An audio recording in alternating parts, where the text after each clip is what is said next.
Everybody, you're watching the world famous Miniac. I was going to say the world famous White Roof Radio, but I thought it'd be stupid to do that. But I have someone special on tonight, and we are bringing on Nick Tubbs, host of the Mini Vlog.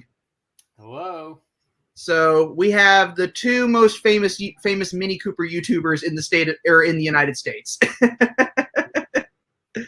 And that's an unusual thing to have two. Ow, that my chime on my phone on my computer just went really loud. But that's an unusual thing to have two big YouTubers in the United States that both do Mini Coopers. We're unicorns. Yeah. On top of that, you're the only one I know with a giant mini sign in his garage. I think I'm the only one I know with that too. Yeah. Well, all I have is this right here, and this is just a banner that used to hang in the showroom at Baron Mini, which they mentioned the dealership on the live feed, which was hysterical. I did not expect that to happen. Yeah, that was cool. I didn't know you guys out there started a lot of those rules. That's pretty awesome. I didn't know that either, so that was a new thing for me because when I did my video on rules of mini motoring, it was basically I found the one that's like sell your car and buy a Fiat. It had like that rule at the bottom. Yeah. And I had to change that because we had a club member who was very offended, who owned a Fiat and didn't want that in there in the video. So I had to change it to sell your Mini and buy a Prius. Yeah. Oh. And I'm like, no, I think the Fiat would have done the job much better. Yeah, it didn't hit quite the same. I like that. It really does it. So yeah. So I'm sitting in here. I'm sure everyone else has painted their bags. I'm unfortunately one of the few people out there who had a pepper white car. So yeah. It doesn't look like you painted much there, but I know you painted. No, I actually did paint. There's actually paint here, but I pretty much could have just drawn around the tracing and said, "Okay, I'm done." Mm-hmm. It's the same color as the car. Matches. So, I mean, that would have been hysterical. So, based on what I'm hearing, apparently they got based on what we heard in the live stream, they got something pretty cool coming on August 26th, which we know anyways, that was the launch date for the original Mini. Was August 21st, 1959, or August 26th, 1959. That's when they actually launched the original Mini, the classic, the Austin 7. So they have something big planned, and I'm like, I wonder what they have coming up. I hope it's the G series that we get to see coming up. That would be great. I don't know if it's quite ready by August, but I don't think it's ready that quickly. I really don't think it's ready that quickly. But I'm thinking they're going to have a special edition or two. I'm holding out hope for a zesty yellow hardtop. Yeah, a lot of people ask me, when is yellow going to become available in anything besides the convertible? I said, more people that buy the convertible, the more likely it'll come out in a hardtop. Yeah. So. If you ask from what I've heard, there's rumor of a zesty yellow hardtop special edition sometime next year. Yeah. But that's also around the time that we're supposed to be seeing this electric JCW that basically is going to look like the Pace Setter. Right. So that should be a pretty interesting car when that actually comes out. I don't know if they're going to increase the horsepower or not. I'm hoping they maybe bump the horsepower up a bit because 181 in a JCW is a little. I think under the definition of a JCW. Yeah. So, but anyway, if anyone's watching, and we keep getting people coming in and then popping back out, but you're the owner of GP3 number 0001. So, as far as I know, that is the first GP, which surprises me that they brought it over to the U.S. You think the first GP would have been like Germany or the UK, but the UK people feel that way too, and they let me know often. like I had a decision in how it coming over. Yeah, exactly. I mean, the UK they do have over in the museum. I think they have number 2020. Yep. And I think they have number 19 or number 59. Okay. So I think they have those two, as far as I know. And I think there might even be a test card that's 0000. So there might be one floating around. I don't know for sure. But they obviously have a test car because they turned it into an electric Mini when they were testing it out. So obviously they were doing something there. Yeah. But I talked to a friend recently. Not a friend, is someone I ran into when I did it. If you've ever seen my video where I did the GP3 number 0950, I talked to the owner who bought that car recently. He took it in for an oil change. I did not realize how much work goes into having to do an oil change on a GP3, because apparently they have to like take the engine off its mounts and move it to get to the oil filter. Yeah, it takes a long time to change oil. Yeah. I've only had to have 2 oil changes so far, but both of them have taken an hour or more. Yeah, and I just couldn't believe how that would happen. But before we dive in anymore, I'm going to throw this ticker up here so people can actually chime in. So this is the first time ever that I'm going to offer people the link here. Now I can only have 6 people total in the live stream at the same time. But that link right there, if someone downloads that and chimes in, they'll be able to join us and talk live on this live stream for the first time ever on this channel, because I've never done that before. But yeah, I'm hoping it works out. I'm hoping we get some people who we get some cool people in here who want to join us and talk minis, because this is kind of like, this is my idea of a mini Takes the States hangout when you can't actually all be physically there. Yep. So they did talk about the Mini Takes the States. I'm a little disappointed they didn't like rethink the route maybe and like add some other stuff in there. But I think what I'm going to end up trying to do is since that's going to be a lot of driving and a lot of money for me to go all the way to Burlington and then drive down. Mm-hmm. So I may just head straight to Spartanburg and meet everybody there. I think I still owe Mike Payton a t-shirt. And it was one with last year in 2020. It was I just heard from Mike Payton at Mini USA. So I actually made it into a t-shirt. Nice. So it's like, it's a little overdue. It actually still says Mini Takes the States 2020. So 2020 audit. So I'm like, well, it's late, but here you go. I mean, so are the Olympics. They're a year late too, and they're still calling them 2020. So it'll the 2020 work. Olympics in 2021. Yeah. Yeah. So there's been a lot of interesting stuff that's come out from Mini. I'm excited to hear they're going to be bringing some more bright stuff to the cars. That being said, they are talking about bringing more bright colors, yet they get rid of Starlight Blue and Solaris Orange. I love the orange. Oh, and Caribbean Aqua they got rid of. I'm like, you talk about brighter colors, and then you get rid of 3 of the brightest colors.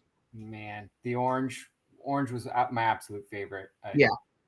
I'm really upset about that one. Well, I remember it's just the yellow's kind of the replacement. I'm like, it's cool, but I really I remember when they came out with the International Orange Edition, and I remember it in 2018 at Mini Takes the States, and I was like, I love that car.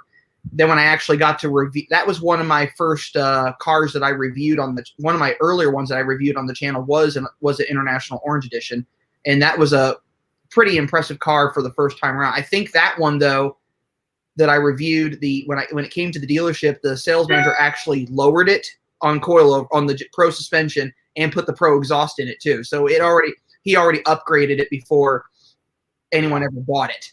That sounds nice. Yeah, I don't know where that car is now. I think it's floating around somewhere. Oh, but man. It was a pretty impressive little car. Have you done any modifications with your GP3 yet? I have lots of things that I'd love to do. However, it's also number 1, so I also don't want to do anything with it. So no, not really. I put in that just passenger sport display for a little bit of time, and that was okay, but I really miss seeing the number 1 over on the passenger side, so I dropped that back out. Yeah, I got you. And yeah, I do even Venturi intake in the future. Yeah, I'm not settled on that just yet. But do you follow on Instagram Savage GP? Oh, of course. Yeah, Gabriel. Yeah, of course. He's got all the carbon. Well, when I remember last year when he had, was it last year or earlier this year? I don't remember. When he had his car accident, I basically texted him, was like, "Hey, call me," and I was like, "I want to see if you're okay." And then we started chatting. We ended up becoming friends after that. And it's funny when you see all the modifications he does to his car, the Venturi intake, the forged hard pipe on the engine. He's already done vinyl on the wheels. Yeah. So he's done some crazy stuff, some really interesting stuff. But I mean, he also did the chili red roof, which is something which was inspired by the car that we had at Baron Mini, that the sales manager was like, I want it to have a chili red roof. So they vinyled over the roof and made it chili red. Yeah. And it just looked incredible that way. Yeah. And the sales manager actually right now has a GP wing on his JCW hardtop. Oh, nice. Yeah, it's although he is very into purple, so he has the GP wing, he has the GP splitter, and the GP grill, and all the red that was in any of all those things is now purple. Ah, it's like a matte. It's like a matte purple, and then the whole roof is a matte purple. It almost sounds like something the Joker would drive, you know, from the Batman movies. That would be pretty funny. But he also put some amazing OZ wheels on that car, nice. And the only reason I don't take pictures of that and share them with people more frequently is because I promised him I wouldn't. He likes his privacy. Yeah. So I intentionally do not photograph his car. I haven't even done a video with his car. I did a video of his last one, and that was another one that had purple on it. That also had the New Speed wheels on it that I ended up buying, and had them on my car. I still have the wheels, but right now I have 18-inch OZs on the car. Yeah. Just because I got them and I'm like, well, I wanted to get rid of them at one point, and then I put them on the car, got the right tires on them, got the right spacers and everything. And I looked at the car one day and I'm like, yeah, that actually works. Yeah. What did it have when you bought it? Did it have 18s or 17s? It had 17-inch. It's a Cooper S. So it had the 17-inch Cooper S track spokes. Okay. Because you know how the JCWs, they bow out to clear the caliper. And on the Cooper S's, they're just flat. I kind of like the flat better than I did not like the bowing out on my JCW. No, I like the flat. I like the flat, but I just didn't like that. Well, see, the flat ones, if you really want to put the flat ones on the car, you just get spacers. Yeah. And then you can have the flat one. So that's basically what he did. He really likes the flat wheels on the Cooper S fitment on cars. That's why he bought the wheels that he has. Yep. And then he put spacers on them so that they come out further. Because I put 5mm spacers on the front and rear on mine because with the 50 offset and my tires, they contacted the wheel or the struts on the front. Mm-hmm. So I did the 5mm on the front, and then I was like, well, I'm going to go ahead and do the 5mm on the rear. I tried 10mm on the rear, and all I did was end up trimming my wheel arch. Mm-hmm. And trimming it quite a bit. It's like when I would hit bumps, it would just shave off pieces of plastic. Oh, no. And that was like, okay, well, I could cut it off myself, but I'm like, well, I spent the money to buy JCW wheel arches for this Cooper S because it looked good. And I'm like, I don't want to cut any plastic off this car. So I didn't bother doing any of that at all. Yeah. And just fixed it. I did end up blacking out the marker lights on the wheel arches, but in hindsight, I probably should have just bought the wheel arches that don't have the marker lights in them.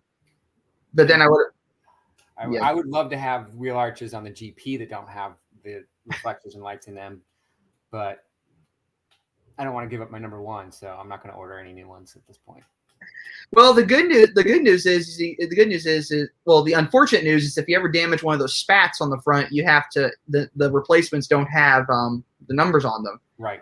I almost think it would make sense to pull the ones with the numbers off the car and put the replacement spats on the car that don't have the numbers on them, and then just get like vinyl replicas of the 0001 number and put those on, because then you're protecting those things if they ever break. I have thought about that many times and, contemplated it. And might do it one day, but yeah, right now there's still the originals on there. Well, I mean, I think they're also like $500 a piece. Yeah, they're not cheap. No, they're not. They're not. So let me ask you this: the GP3. There were a lot of people out there that were disappointed with the GP3 when it was revealed. They thought the concept car would have looked a lot better than what the production car was. But look, the case for every concept car we see, it always looks way cooler than what the actual production car is. I mean, everyone was hoping that it was going to be a manual as well. And the concept car, you looked closely at the concept car and like there's paddle shifters and it doesn't have a shifter in the middle of the car. This is going to be an automatic one. Yeah. Yeah. It was pretty much there from the get-go. What was not there from the get-go that had us guessing so frequently was if they were going to possibly make it all-wheel drive for the first time ever, which would have been incredible. That would have been awesome. I mean, imagine an all-wheel drive GP, 301 horsepower, 2,600-pound car, all-wheel drive. That thing would have been just a monster. It would have been so cool. But also with that short wheelbase, it probably would have been incredibly twitchy as it is. It already is pretty twitchy, so yeah, it would have been even worse. But I've driven that car. I've driven a track ready GP2. I've driven the GP1 now, which was more track ready than any of the current previous GP, or GPs after it. There's other minis I've driven that they've just been incredible. What I loved about the GP3 though was the way it cornered. It felt like it was built. It was basically built to corner. It was. I when I had my JCW, I thought that car cornered and handled really, really well, and I didn't think the GP would be much of an improvement. I was like, what could they squeeze out of this for better handling? I know it's a little wider wheelbase and wider tires, but oh my goodness, I think it's twice as good as the JCW I had before it, and it's just insane how it corners and handles. It is at the mini gatherings, and that was the first comment. As soon as I just went around a turn at speed without even thinking about it, and they're like, wow. See, that was the thing I did that was the thing that was funny about my cars. I traded in, people always thought I was crazy. I traded in a JCW Clubman for a kite blue JCW Clubman, one of the rarest ones out there. It had the Recaro interior. It had 107,000 miles on it, but because of my job that I do, not YouTube, but my actual job, I needed a car that could do 30,000 miles a year and not need a new turbo after 100,000 miles. So I ended up getting this Cooper S. So it doesn't have the JCW interior, but it has the JCW exterior. Right. So I was like, perfect. So I'm getting it all low. I got it lowered. I got all this other stuff done to it. And then I find out that it never had sport suspension in it. I'm like, what do you mean it doesn't have sport suspension? And they said, well, it has Cooper S suspension, but it doesn't have sport suspension. That was no longer an option in 2017. So I was like, or it was not available in 2017, or just wasn't an option on that car. I'm like, who buys a Cooper S with a JCW appearance package and doesn't put the sport suspension on it? So it was so weird. You went 99% of the way and didn't get the last bit of it there. So what happened was the sales manager at the mini dealership, he had put in the Pro suspension in his car. I had considered doing that, except I'm so OCD that I would be adjusting the coilovers like every single day, trying to get them perfect every time. So I ended up not doing that. What we ended up doing is he had his JCW struts still. And he said, I'll sell them to you. So got them at a fantastic deal, put those in the car with my NM Engineering lowering springs. And that thing, I went around a corner one day at I think I went around a hairpin at 35, 40 miles per hour. And I was like, holy crap, what the heck? The car, you turn the wheel and the car just went, it just turned in. Oh, that's awesome. It went exactly where you wanted it to go. I'm like, wow, this doesn't feel as vague as the old struts did. Yeah. The old ones, it was kind of like, it's kind of going to go around the corner, and then this thing is just like, holy crap.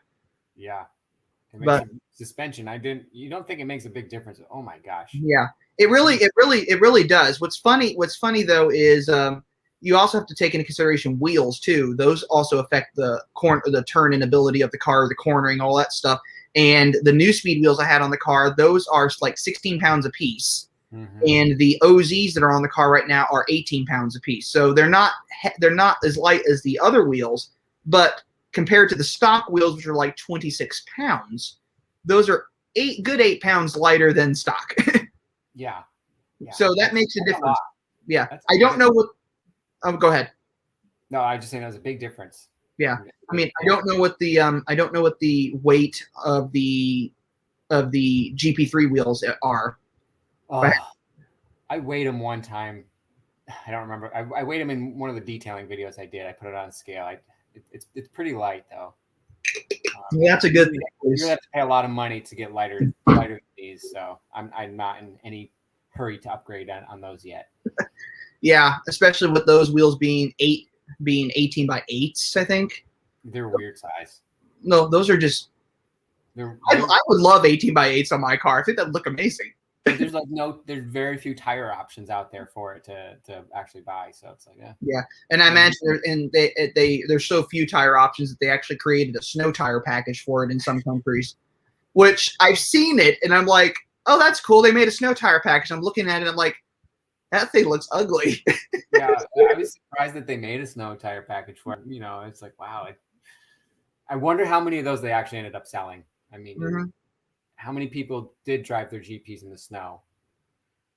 Well, if I owned a GP, it would be my only car, so I probably would drive it in the snow, which means I would have to either find wheels to use for snow tires, or I would have to put all-season tires on the car. Mm-hmm. It would be difficult to find because those are a different size. The tire size I have on my car currently is 225/40/18, which is already taller than the stock tires, and it is wider than the stock tires. But my thing with those is that when I looked at them, I looked at the back wheel track of the car, and the stock tire side just looks way too narrow on that car. And the wider ones, it looks like it fills up the wheel. It fits better. It gives the car it has more presence, I guess. It's for lack of a better term. It just makes it look much better to me than the other ones did. Now the other thing is the wheels are also matte black, so that also helps a little bit. But yeah, I mean, the car kind of started off as this Cooper S with a JCW body kit on it, and then it kind of just evolved into this. It's not like 300 horsepower. It's not 228, but it is 210, and it looks good. So it looks the part. It's the car that it basically ended up being the car I wanted. The car I wanted at this point in time. Nice. And it has a nice manual transmission. And I did install. I didn't mention in the video, but I did install a short shifter kit on that car. That was a pain in the butt. Was it? Well, think about how much to get to the bottom of the shifter. Think about how much, because your car's an automatic, but the shifters and the 8-speed automatics though are all drive-by-wire, so it's basically like a joystick plugged into things. But yeah, in this car you have a shift linkage. So imagine all the stuff you have to dismantle on the center console to get to that shift to get to the shifter. And it's like there's so much stuff you have to take out of that car just to get to the shifter, and then you also have to cut plastic out of the stand that the shifter sits on, so that the pivot for the short shifter clears it, because otherwise it's just going to hit it. Yeah. And even then, I don't think I got all the plastic that I needed to get out of there just to make that work. Oh man, how long did that take you to do in the end? Oh god, I think that took me 3 hours. Oof. That took me 3 hours. There was a shifter bushing I had bought from Craven Speed that I have not bothered installing yet, because I needed some other washers and things that I didn't have. So I might actually just pay the dealership to do it, because I don't want to have to take apart that center console again. And then there is intercooler tubing for the front of the car that I haven't installed, but I got a good deal on it, and it's currently sitting in a box. So there's parts that I haven't installed. The splitters on the front, those were interesting ones. I bought those. I was going to buy the OEM ones. What I ended up doing is I bought them from, I think it was SMPS 2012 in the UK. Oh, yeah. I bought some stuff. I bought the replicas. And what I didn't realize is the replicas don't have the little half-inch plastic filler piece that goes into, because it drops down further. Right. So I'm like, well, I don't like that, but I went with it anyway. And eventually I ended up buying the filler pieces from a friend of mine in California who installed the splitters on his car and didn't install the filler pieces. So I bought them, had a friend of mine had a technician at the dealership install them for me, because I was like, I'm not going to try to be able to get in there and like put those pieces in. And the result is ended up working great. The other part I did install was the rear diffuser.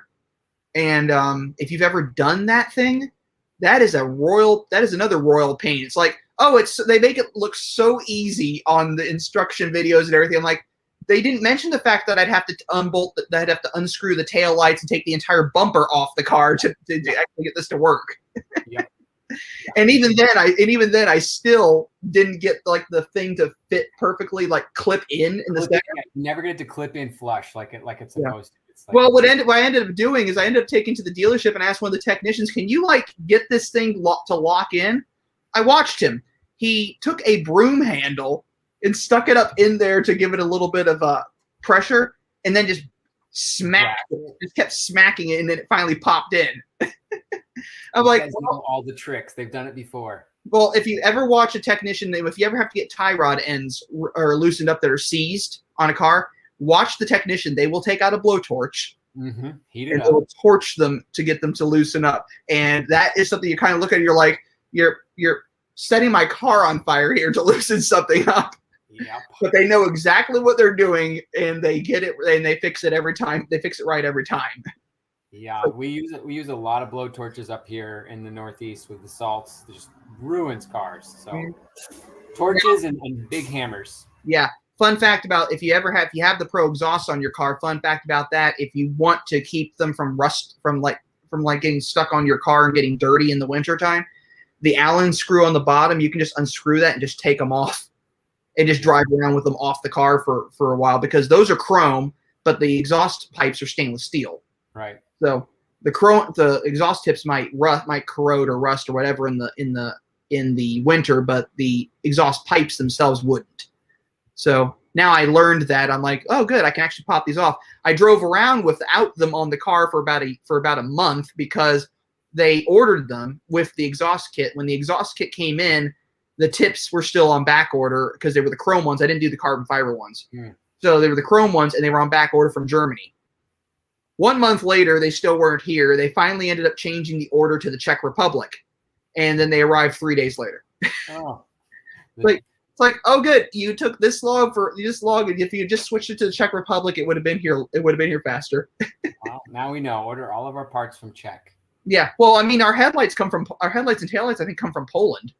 Yeah, some other Nordic country. Yeah. I mean, you look at the back of the part; it's a very European car. You look at the back of the parts, like made in Poland. I've seen parts made in Lithuania. I'm like, they're all over the place with these parts.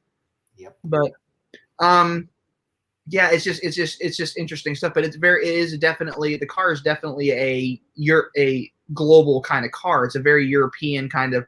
It's all over the place. Now, I overheard this. When I was at the Mini dealership one day, I was talking with the sales manager, the sales rep that was in. They were having a discussion. He was asking if he could get a zesty yellow JCW Countryman, because the convertible and the Countryman are made in the same assembly plant. Because the only reason why is they've done it before. They ordered a 2019 JCW Clubman. Customer wanted it in Starlight Blue. So they ordered it in chili red, contacted the plant and said, can you paint this in Starlight Blue? For about a year, it was the only Starlight Blue JCW Clubman in the country. Mm-hmm. And then they started offering for that car. So they were like, they made the comments, and I think they let it slip. Actually, they said something along the lines of, "Oh, the convertible's not made in Bourne; it's made in Oxford." And we were like, "No, it's not. Since 2015, it's been made in Bourne. The F-57's been made in Bourne." They're like, "No, it's not." We had to do a little checking. I had to contact a few people in Mini, and they basically confirmed. Even Mike Payton confirmed that, yeah, it's made in Bourne. But based on what he said in this conversation in this live stream, I'm thinking, yeah, you guys are getting ready to move it to Oxford, aren't you? Yeah, probably. I'm like, there's no, you're not even like hedging it. You basically just already gave away that it's going to be built somewhere else. So I'm thinking, BMW wants to cut their costs like 20% in the next year or two, and so that would make sense to just consolidate as much of the assembly in one plant as possible. Well, and they're also planning to move production for the next generation Countryman to Munich. Yeah. Which makes me wonder, why not, the X1 and X2 I think are built in Munich, if memory serves. I know the X3, X4, X5, X6, and X7 are all built in the United States. They're all built in Spartanburg. Mm-hmm. So if they built the X1 and X2 in the U.S., I think it makes sense. Why not bring the Countryman over to the U.S. as well and build it at Spartanburg? But that would be really cool. But I don't know. Well, then it would make it basically a domestic, which would be kind of cool. I mean, I get a lot of subscribers from India that are all over the Countryman videos, because the Countryman's built in India as well. Mm-hmm. So it's a domestic car over there. That's why it costs less than the hardtops, because the hardtops are shipped in. Right. The Countryman's just built locally. So they love the Countryman. And I'm like, that's the Countryman, and the Countryman videos and hardtop videos seem to be some of my best videos on my channel. Mm-hmm. And convertible never seems to do well, no matter how hard I try. Clubman videos do well, and the four-door hardtop doesn't do well either. Mm. And lately I've noticed older Minis don't do well for me either. Like the R53s don't seem to do well for me, the R56s, anything along those lines. Seems like people really want to see the newer stuff. Yeah. And I'm sure you might have encountered some of that with what you're filming. Yeah. They never like what I want them to like. You know how it goes. Yeah, I learned early on. I started my channel in November 2017 is when I started it. Yeah. And I learned within the first year that if I was going to make this succeed, I was going to have to just try to do stuff that they liked. Yeah. At the same time while trying to do stuff that I liked. So like I tried last year adding BMWs into the channel, and I quickly figured out that people did not want to see BMWs on the Mini channel. So I'm toying with the idea right now of adding BMWs to the channel that have Mini engines in them. So like a BMW that's running around for B46, B48, stuff like that, and add those kinds of videos in. Right, tied into Mini that way. You basically tie it in, because I know the new 2 Series is using a 4-cylinder turbo, and I think that's the B48. Okay. And I know that the BMW i8, the old one, was basically using a reversed version of the hybrid powertrain from the Countryman.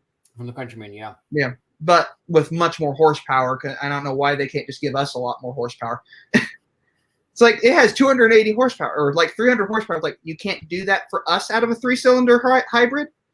It's not. It's like why can't we? Now speaking of horsepower, that was the funny thing. You saw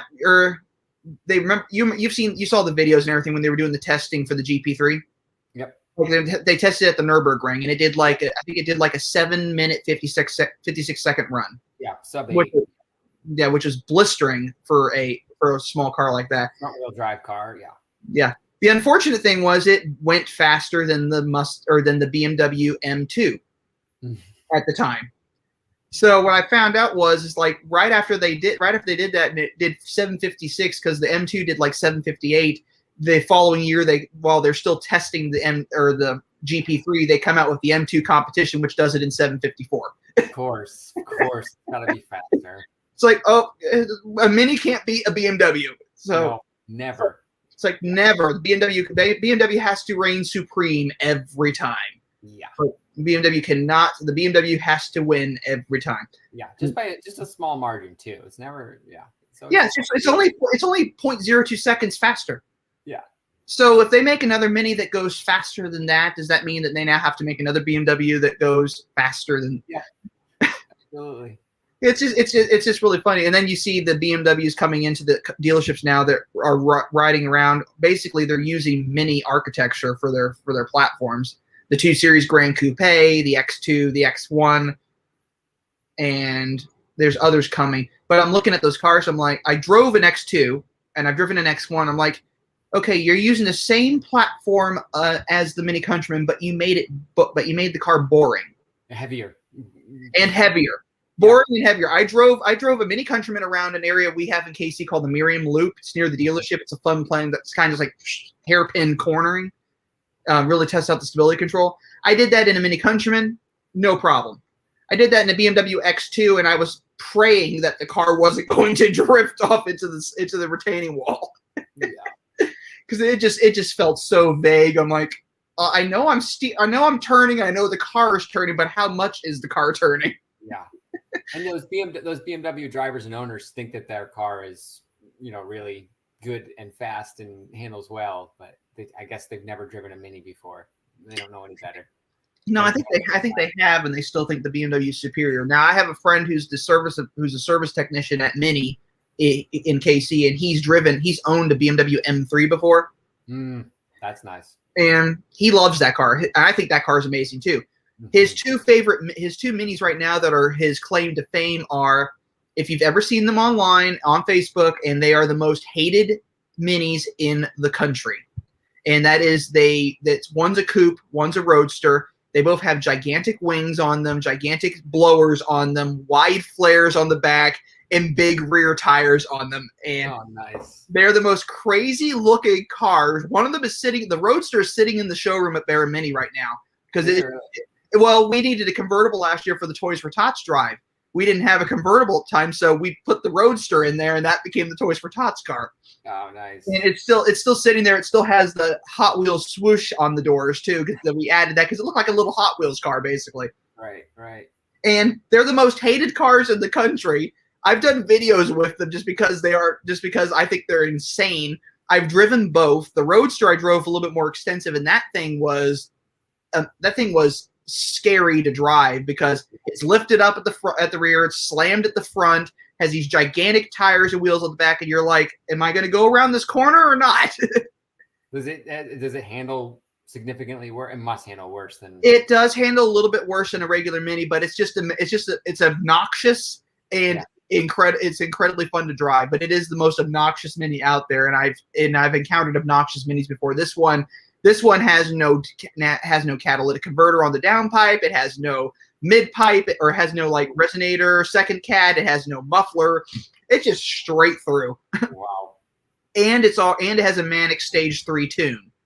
So it has 300 horsepower in it, basically. Nice. It has all the upgrades in it. The blower actually functions when you hit the throttle. The butterflies actually open. Oh my gosh! So they really like engineered the heck out of thing. And this was all done at the Mini dealership. The technicians that there, basically the customer wanted this stuff at the time, and the dealership did it. Wow. And I don't know many Mini dealerships that would go through the trouble to actually do something like that for a customer. Yeah, I don't know any that would do that. That's pretty rare. That's pretty awesome. It's like, well, that's the cool thing about that was the cool thing about Baron Mini is they'll do customization like that. All the vinyl you see on like my car or some of the other cars that I've featured on the channel, that's all done by the same guy who lives in KC.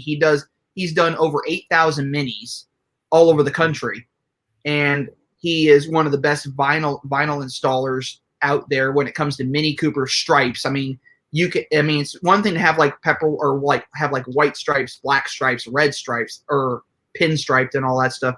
He can do green, blue, yellow, orange, polka dot, you name it, and he'll find a way to do it. He can do any kind of vinyl that you want on these cars. He can wrap the whole thing. He can put different stripes on it. So every single Mini out there is even more unique because of the kind of work that this guy does. What do you think about the stripes on the blue Cooper SE? Those, almost ghosty looking. I think they look really cool. I like them. When I saw them in pictures, I was like, but then I saw it in person. I was like, this is actually really cool. I kind of you're talking about the electric collection. Yeah. You're talking about the Mini electric collection. Yeah. Yep. Yeah, I thought that looked really cool. I actually would have liked to have seen those stripes on a non-electric even. Yeah. Because I just think they looked good. But yeah, those were really cool. The multi-tone roof, though, is one of the more incredible things. There's a JCW Clubman sitting in the dealership right now. It's enigmatic black with the multi-tone roof. Yeah. And that thing is incredible. Yeah. It really looks good. But I think it works on that car. That car has a sunroof, and I think it works on that car because it's a bigger car. On the hardtop.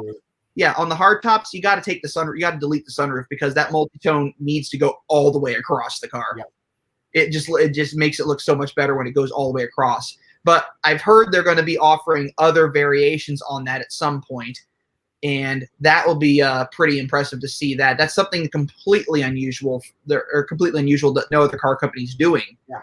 So to see something like that is incredible. What I would love to see, though, is rather than just a standard black, white, silver, red for the roofs on the Minis, I'd like to see them offer more colors. So like yellow, green, blue, like whatever kind of color you could possibly think of that you'd want. So basically like take all the body colors on the cars. Yep. And offer those as roof colors as well on contrasting cars. Right. Let you mix and match your body and roof colors with any paint color. Yeah. So like imagine an island blue with what color would work with that? So island blue with, you could do a pepper white roof. That'd be kind of cool. Pepper white. I kind of want to see British Racing Green with the blue. British Racing Green. It has zesty yellow roof on a island blue. I want that might be pretty cool. That might be really 80s looking. That might be pretty awesome. Yeah. That's the thing. That'd be pretty fun to see that as well. So there's a zesty yellow multi-tone roof, but I'm not sure what I want the third color to be. Yellow, black, and I guess maybe white. I'm not sure. I'd have to think. I think yellow to black. I don't know. Well, I heard that if you remember the concept car for the electric, it had that yellow to white fade. Yeah. That multi-tone. I think they may actually do that at some point for the electric car. They may bring that out as an option, which would look incredible to see that roof. Yeah. And at least I'm hoping so. I mean, you see the stuff on the concept cars all the time. You know that they're eventually going to have those things on the cars. It's just a matter of time. Like we saw the white silver edition Countryman that they had, and then they offered white silver on the Countryman, and it looks incredible on the Countryman. And then they had the one other color is they have the sage green on the Countryman. I'd like to see sage green on a hardtop.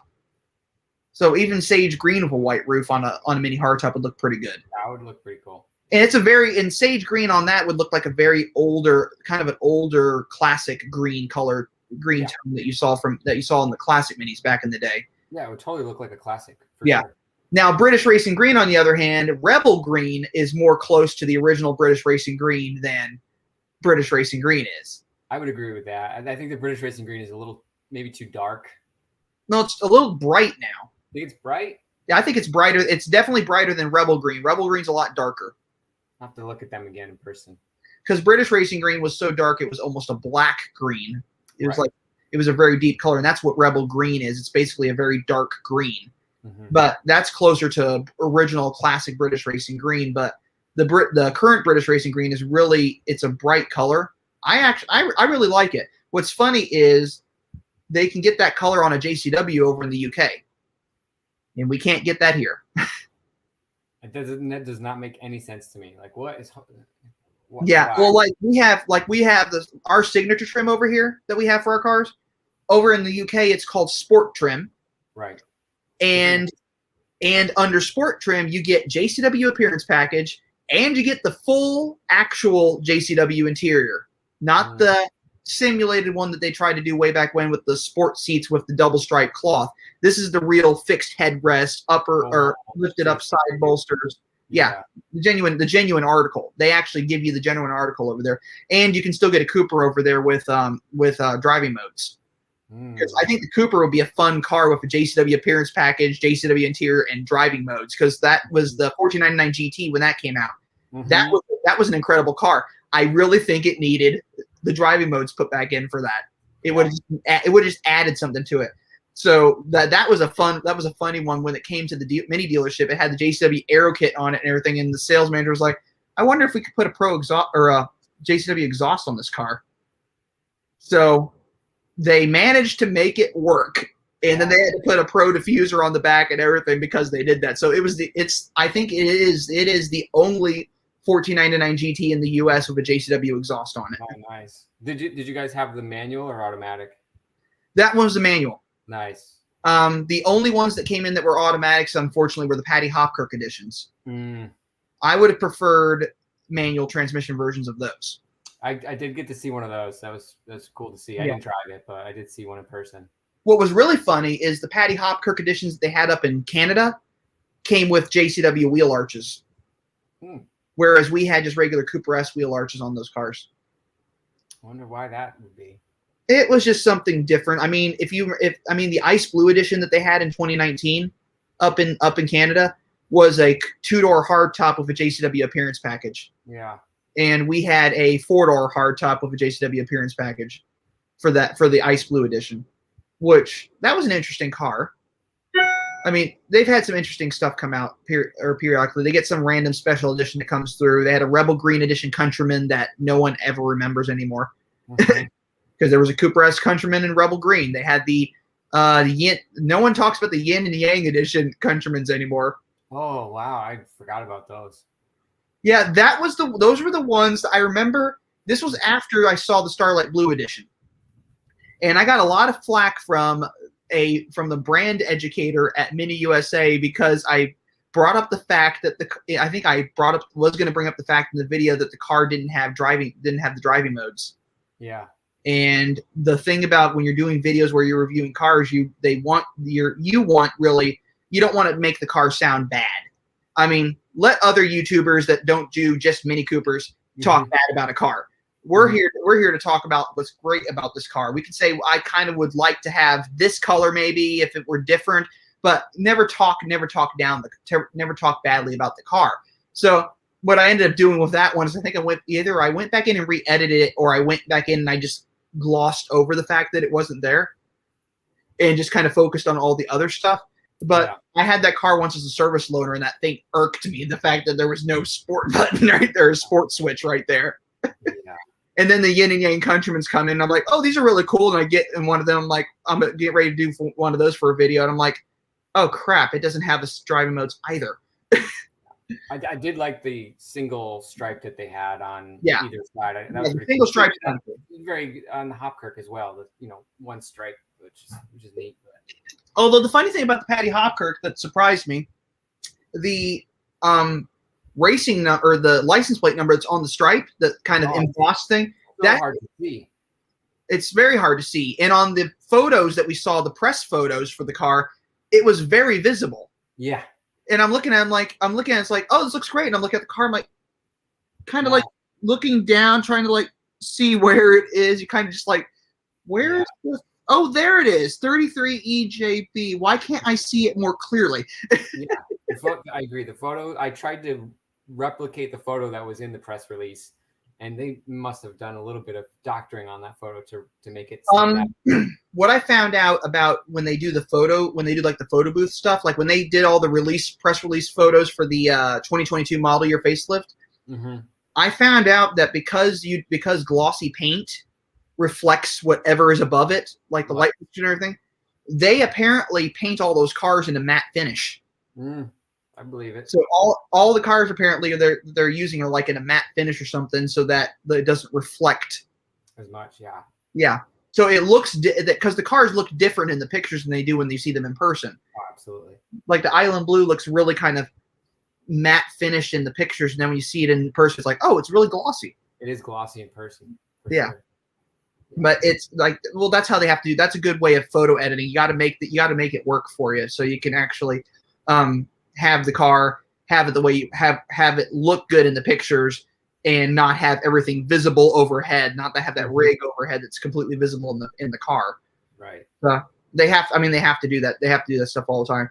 But it was just you managed though to get access to a 2022 Cooper S that looked exactly like the one that was that they had shown when they were getting ready to unveil it. The one that was driving around apparently somewhere in Budapest or something like that they were testing out. I remember when that car was leaked, and I was like, "Yep, there's the car." And then you managed to actually get access to the car that was basically identical to that car.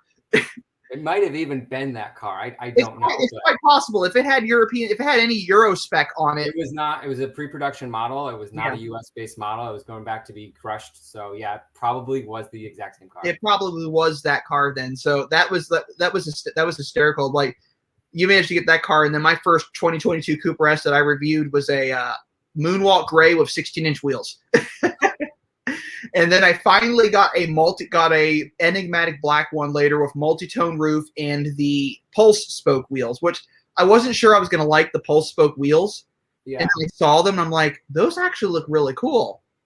So I don't think I've ever seen them actually do the pulsing when they're driving, which is what they're supposed to do. I haven't driven alongside one on a highway to see if it actually has that.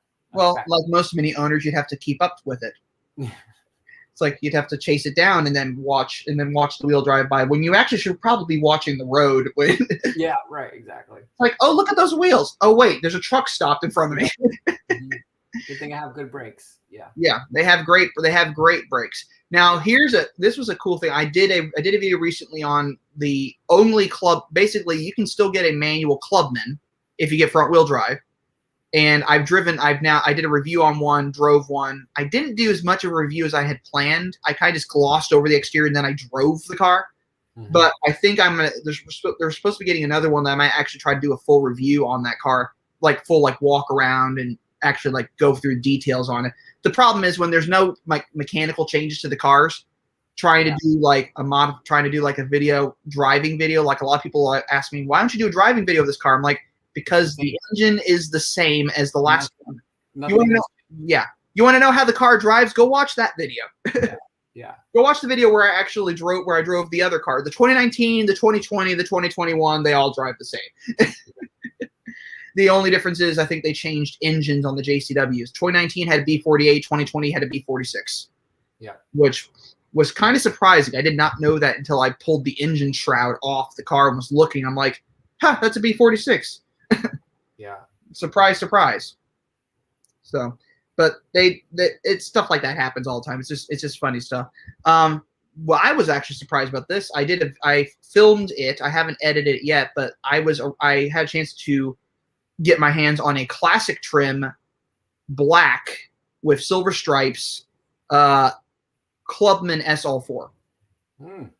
And leatherette interior, touchscreen, not the nav, but it has the touchscreen.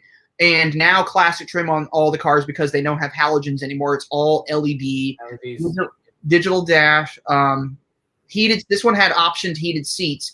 What was weird is it had a heated steering wheel, and on the classic trim Clubman, it's standard. The heated steering wheel on the classic trim Clubman is standard. But what's weird is if you go up to the signature trim, it becomes an option. Because we were looking at that, I was like, I talked to the manager. I was like, "Are you sure it's standard? You did just option?" He's like, "No, it says it right in the paper, right in the sticker that it's standard." He said, "But if you go over to the signature trim car, it becomes an option that you have to configure." I was looking, I was like, "That is really funny." If you don't want heated steering wheel, you need to go signature trim and not select it. Exactly, and then you get a little bit more options for colors. Right. Now, as far as JCWs go, I would probably, if I were to buy a JCW right now, order one, I probably would order a classic trim JCW hardtop, and then just have the vinyl guy just wrap the roof in a different color. Yeah. So I could order like a pepper white one, have the roof wrapped in chili red, or I could order a red one and have the roof wrapped in white. Yeah. And just do that. Yeah. So, that's the way to go. Wrap the roof. Mm-hmm. I had a friend contact me. He owns an Oxford Edition Cooper S, or not. I'm not Cooper S. I'm sorry. He owns an Oxford Edition Cooper, and he said he got a rock chip on his roof one day. He said, are the roofs of these cars vinyl? And I'm like, why? He's like, well, it's a white roof, but where it got chipped, it's red underneath. And I was like, no, it's not vinyl. They paint the whole car one color first, then they mask it off and do the roof. Yep. Yeah. I suppose you could sand off the white roof to get down to the red, but it's probably not a very nice finish and not clear coated after that underneath. I would not do that. Yeah. My Cooper S right now, I had the JCW chin for the bumper. That thing, when it was on the car, it was pepper white. It had so much curb rash underneath it. Like, the guy who owned the car previously must have drove up over every curb block he could find. These are just torn up. I took it off the car, had a new one painted and put on the car, painted it black. Yeah. The problem was I must have taken a rock chip to it recently because I thought it was clear coated, and I thought everything. I'm like looking at it, I'm like, oh, the clear coat failed. I looked carefully. I'm like, no, that's the black gel coat from the factory underneath. Apparently the paint had failed on that spot and just peeled off. Oof. So I'm like, well, if I knew it was going to do that, I would have left it gel coat because it's the same finish that the diffuser has on the back. Yeah. It would have just tied in with the splitters. So the splitters have that matte black look. Right. It would have tied in with that. It would have had a GP look basically. Yeah. Right. Yeah. And then I could have taken the little trim pieces inside of it and just had those painted red or something. I'm like, why did I just do that? That would have saved me the trouble. So instead, I'm going to have to get that looked at and probably get it repainted. But that means I'm going to have to probably take the bumper off the car, take that thing off the car, because when I installed it, that was a pain. I had to take the whole front bumper off, and then it's like clipped at the front, but it's also clipped at the back. Mm-hmm. Yeah. It's like everything's kind of like, you're kind of like, why did they build it like this? The front is a real puzzle. Anytime I have to take the front off a car, yeah. Is, oh my gosh, I need a half a day to do something here. Well, it was over-engineered. They over-engineered the car. That's not necessary. And most people think like, well, that's a bad thing. It's not a bad thing that they over-engineered it. It's a good thing that they over-engineered it. It's a bad thing when you have to take it apart. Yeah. Yeah. Because then it becomes a jigsaw puzzle. Yeah, it is. Totally. And that just makes it more problematic. Now, you did on your previous JCW, you did the Union Jack taillights. Yeah. And I took the ideas I took the notes that you had from all three of those videos because you apparently had quite a learning curve on that thing. Yeah. What I thought would be one video was 3 videos and a month and a half later. Well, I turned mine into one video, but in the description I had to add a few steps in. Yeah. And even then, it's like, oh, everything works perfectly. The following day, I hit the brakes and the car throws a code. I'm like, oh no. Yeah. So then I went back in there and I fixed that and everything's like, okay, now it works. I didn't realize it was still malfunctioning until I had the hazards on one day and hit the brakes. Yeah, that's a weird. I've never experienced that one. That's a unique one. Well, I think it's because there's something in there I might not have turned off. Mm. And I don't know I don't know what it is. And I'm kind of like, well, I don't really want to go back in there and try to attempt to fix this. So many settings you could change. Yeah. I mean, I got the taillights for a song. That's why I put them on the car. But if I didn't want to deal with that, I could have just bought the replica ones from SMPS and had those installed, and those would have been just plug and play basically. You plug them in, boom, it works. Yep. But I didn't do that. And those would have also been the European style ones. So when you hit the brakes, just the vertical piece. And then the turn signals are these side pieces. Right. And I think they're different color too, right? They have to be amber. Yeah. Turn signals and they're amber. Instead, I have the American ones, which when they come on, it's a sideways T. Yeah. And then one of them turns into a turn signal. Or if you hit the brake, or if you turn your hazards on, they both become hazards. So I'm like, well, that doesn't really work for. I'm looking at them like, why did they do that? Couldn't they just kept the European look? It's like, did we really need extra brake light here? Did they not think this was going to be enough? I really hope that in the future they turn those into sequential blinkers so that that would be cool. What I would what I'd love to see, if you've seen the taillights on the not JCB, if you see the taillights on the Countryman's, yeah, they hit the brake lights. It's like the full piece, the pieces of the flag that light up.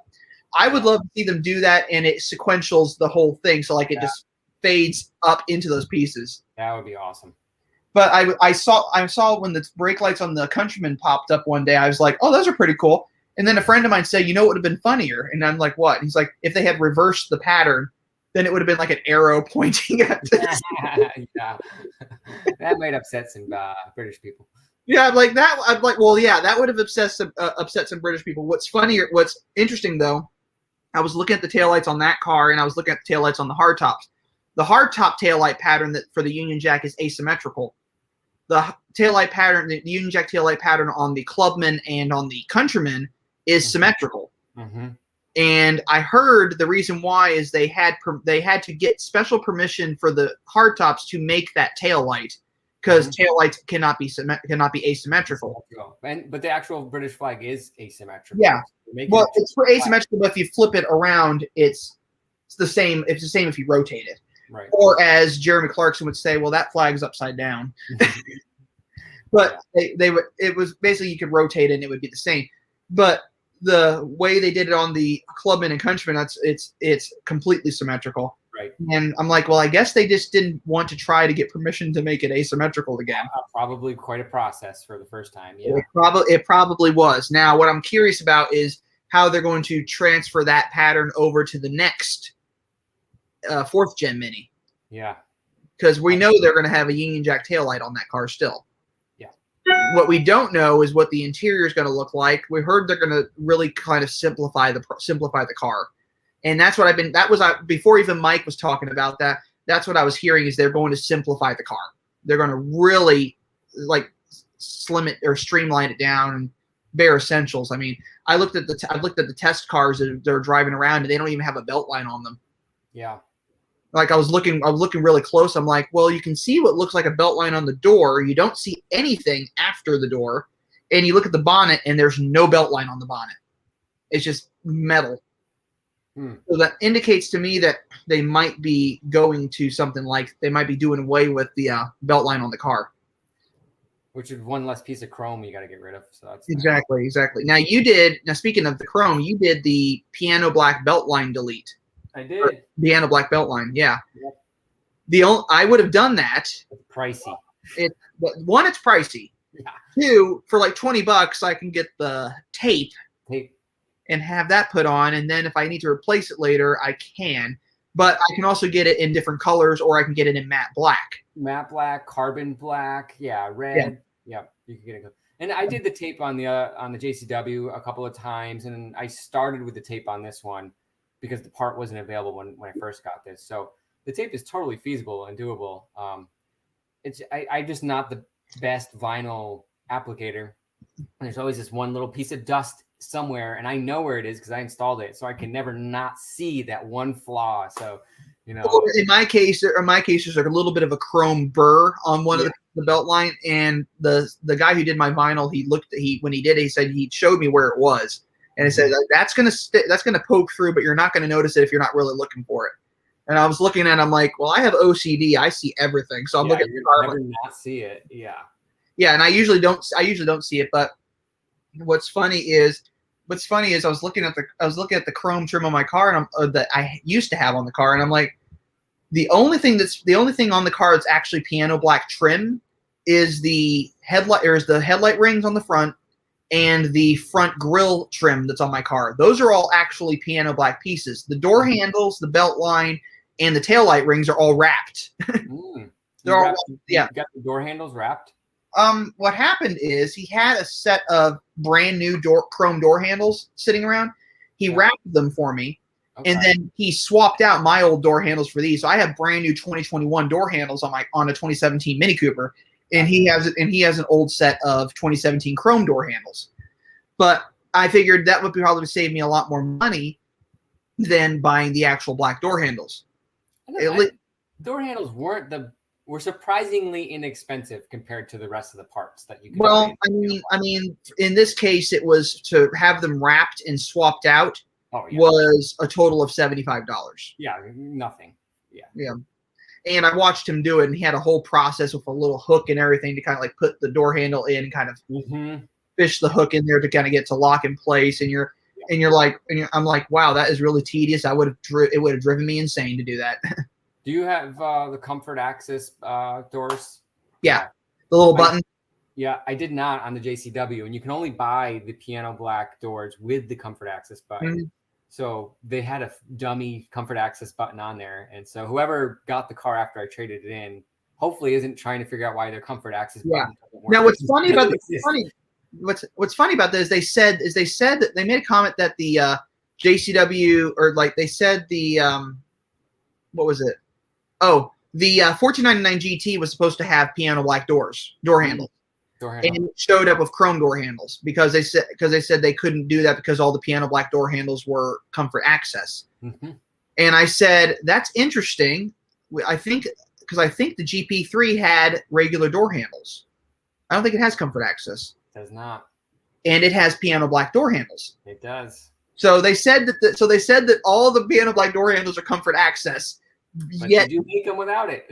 Yes, yet the GP3 had piano black door handles. And I'm thinking, you mean you couldn't have just taken and just done that? Yeah, I guess they only made 3,000 without the Comfort Access, and that was it. And no backup sensors. Yeah.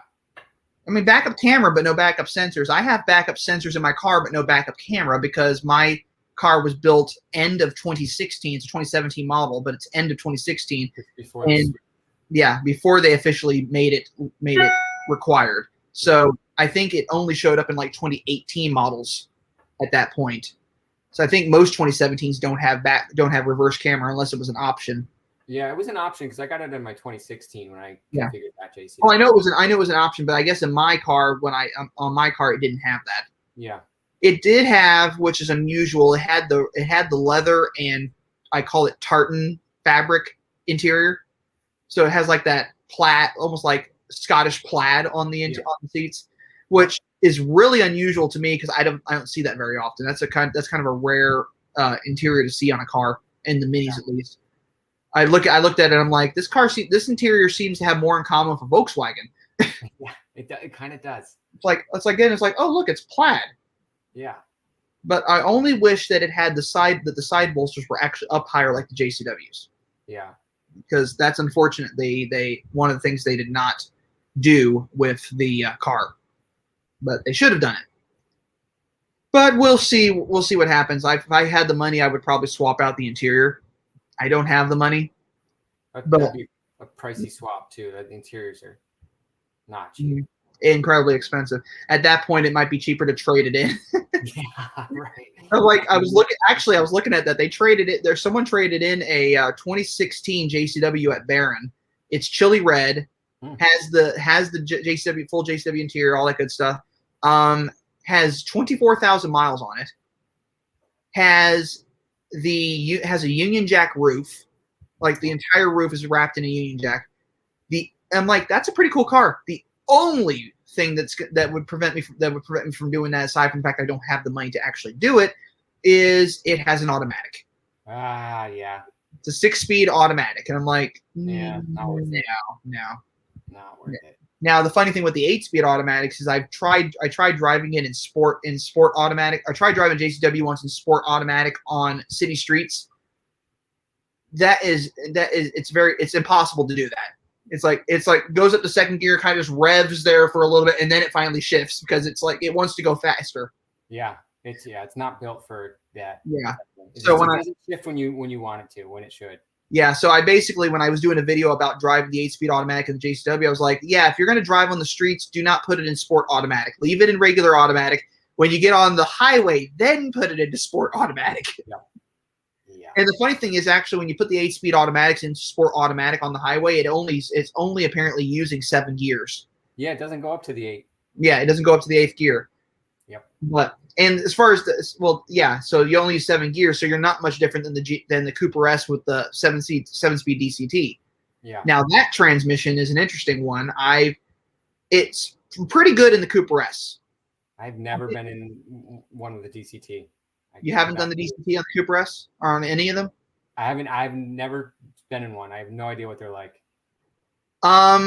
What transmission was in the rooftop gray car that you reviewed? I don't know. Was it the automatic or was it? It was an automatic. Yeah, I don't know. Yeah, that's not an automatic. That's the DCT. That was the DCT. Okay, that was the DCT. I drive it. Besides 2 feet from to the camera, and that was it. I was not allowed to drive it anywhere. If you see a Cooper S, if you get into a Cooper or Cooper S that has not the Clubman, not the Countryman, but if you get into a Cooper or Cooper S hardtop convertible that has the that shifter, the same shifter you have in your car, yep, that's the DCT. Yeah, that's the 7-speed DCT. Now, what's funny is it works very well on the Cooper S. I've stalled 3 Coopers with that DCT in it. Really? Yeah, because I immediately I put it into reverse and then I put it into drive and I start to go. The Cooper S, it goes. Yeah. The Cooper, it's hesitated and then lurches or stalls. Yeah. And I'm like, how does this thing stall? I thought it was an automatic, and I have to remember, no, it's not really an automatic. It's an automated manual. Yeah, it's a computer running that manual. Yeah, it's all computer. There's no actual linkage, nothing mechanical connected to it. So it's kind of thinking, oh, something's wrong here. Oh, we're gonna shut off. Yeah. And you're like, oh, great. What's weird is when I've done this a couple times where I pull into the garage and it's in either drive or sport mode, and I forget, I'm used to the manual. I'm just going turn off the engine, and then the shifter moves itself back to where it was, where it's supposed to go. It's like, whoa, there's a ghost in this car. But I've seen the kind of moving it because there's really nothing below it. Yeah, what's hysterical is do that in a Cooper SE electric. It doesn't. It's a single speed. It doesn't have a sport mode yet. You can still take the shifter and pop it over to sport, and it will stay there for about half a second, and then just kind of go. Yeah. Just pop itself back over. Yeah. And it's a funny car, but I'm a little surprised no one took my offer on this link to join the live stream. No. So I guess anybody? I guess not. I don't see any questions.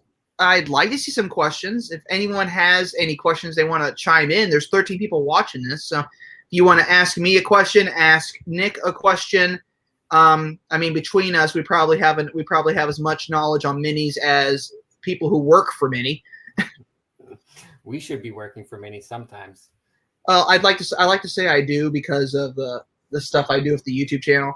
But the YouTube channel would not exist without the brand ambassador stuff I do for the Mini dealership. I wouldn't have access to the cars. Yeah, and that's what gives me access to those cars, especially the JCWs and all that fun stuff. Now, what I don't do lately is I don't drive a lot of the JCWs just because there's so few cars that it's like, well, I'm not going to go put miles on this car because someone might buy it. Right.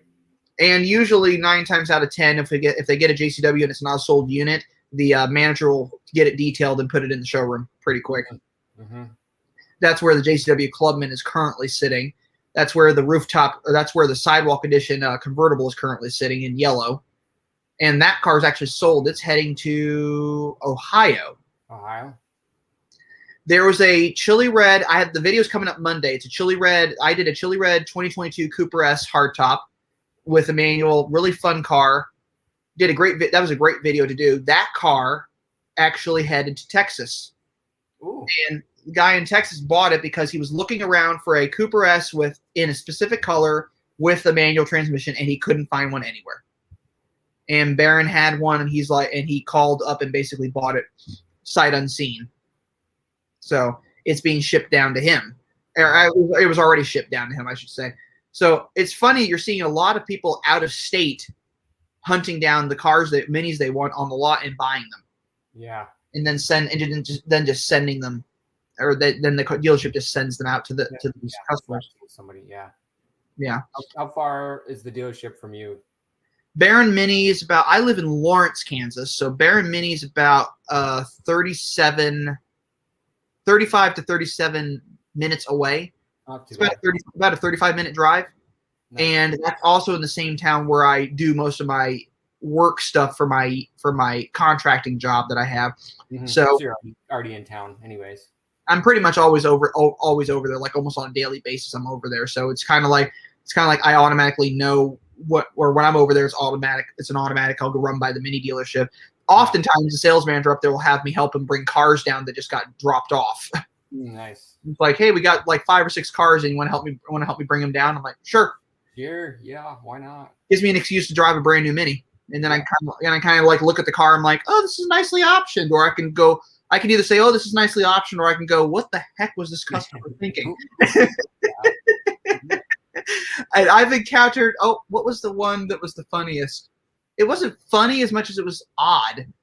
It was, I want to say it was like a green. It was a Countryman. It was JCW Countryman, but I think it was green with red roof and malt brown interior.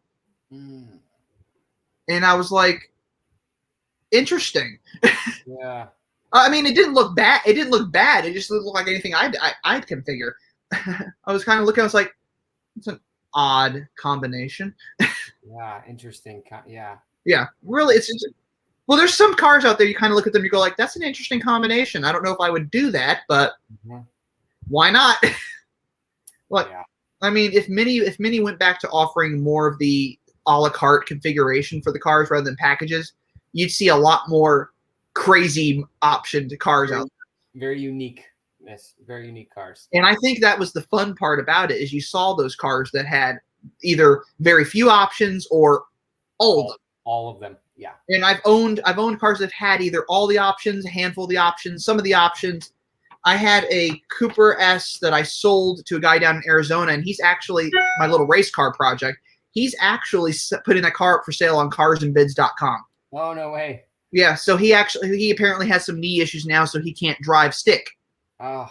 So he's putting it up for auction, and I'm like, if I had the money, yeah, I'd be buying it back. Get back, yeah. And I don't have the money, so I can't buy it back. Yeah. But I'm like, that car, its only option was limited slip differential. This is 2008. And it was ordered from the factory, and the only option was limited slip differential. The other thing was it didn't have L or xenon headlights on it, and the owner at the time was told that the car had xenons because the salesperson was a BMW guy and didn't know anything about the car. Sold him a car that they said, oh, it has xenons. No, they're halogens. Yeah. But effectively, its only option at the time was that differential. The second owner who bought the car added the JCW tuning kit and the JCW body kit to the car. And the only reason he did that is because he autocrossed it. And they told him, if you're going to add the tuning kit, you have to add the body kit. You have to? It's a homologation kind of thing, basically. If you're adding certain options to the car, you have to add all of them. Okay. You have to add all those options. So if it had If it was ordered with a tuning kit, chances are it probably would have had a body kit as well. The body kit at the time, I think the body kit was part of the tuning kit. So if he just added one, he had to add both. So he ended up adding both. So the car ended up with the tuning kit and the body kit. So effectively, it became, in 2008, that was the only way you could get a JCW. So in 2008, it was a Cooper S. By 2010, it was a Cooper S JCW. And that's the way it stayed from that point onward. Although the next owners after the guy beat that car to heck. Yeah. That car was abused. My first Mini was pretty abused when I got it. It was a 06 Checkmate. Awesome blue leather interior, and man, the guy just burned through every set of tires he could. He gave me all the old tires, a couple of wheels, and it's like, oh my gosh, what did you do to this car? He's like, oh, I would just take it to the track every day and just drive it as hard as I could. Okay, give me a good price on it then. Well, I mean, a lot of minis, they like to be driven hard. Yeah, that one did. Driven hard. There's a difference between driven hard and beaten to hell. Yeah. And abused. Yeah. And this car, unfortunately, this race car, unfortunately, by the end of its life, or by the time I bought it, or by the time the guy who built it for me bought it, it had been beaten to heck. It would have headed into a scrap yard. It was on its way to a junkyard. He bought it for $500. Oh my gosh. Oh, that was a lot of car for $500. And he ended up selling it to me the following year because he decided he wanted to do something different. It took me 3 years basically to get the money together and basically pay him as he was building this car. I paid him like a commission as well to do the work basically, so parts and labor. And over the course of 3 years, he built this car. Now, it still needed another $3,000 in getting everything buttoned up because it leaked like a sieve after I officially got it. So I had the dealership fix all that stuff. It needed a few solenoids replaced, a few sensors replaced. But after that, that thing was solid as a rock. It had probably close to 250 horsepower at that point. Without a tune, it had close to 250, we think. The car had better compression than it did when it was stock, when it was brand new. Had a brand new intercooler on the front. It had all the bells and whistles. It had a new decatted downpipe, had a new exhaust on it. That thing was a track monster, and would have been a track monster if I'd actually had a chance to race it. The technician who took it out to test everything, to make sure everything was working, he basically just went out and just go floor it. He said that car was incredible. It tried to kill him. Yeah, I bet. It's like you're out near corners, like trying to wrestle the steering wheel to keep the car from driving off the road. Yep. It was just a little beast of a car, and I'm like, yeah, that was what I wanted. I wanted this car. My JCW Clubman at the time was supposed to be my fun everyday car, and then this was going to be my track toy, my weekend car. Right. And the funny thing is, I owned that race car project through 3 minis. I bought it when I had 4 minis, actually. I bought it when I had my Cooper Clubman.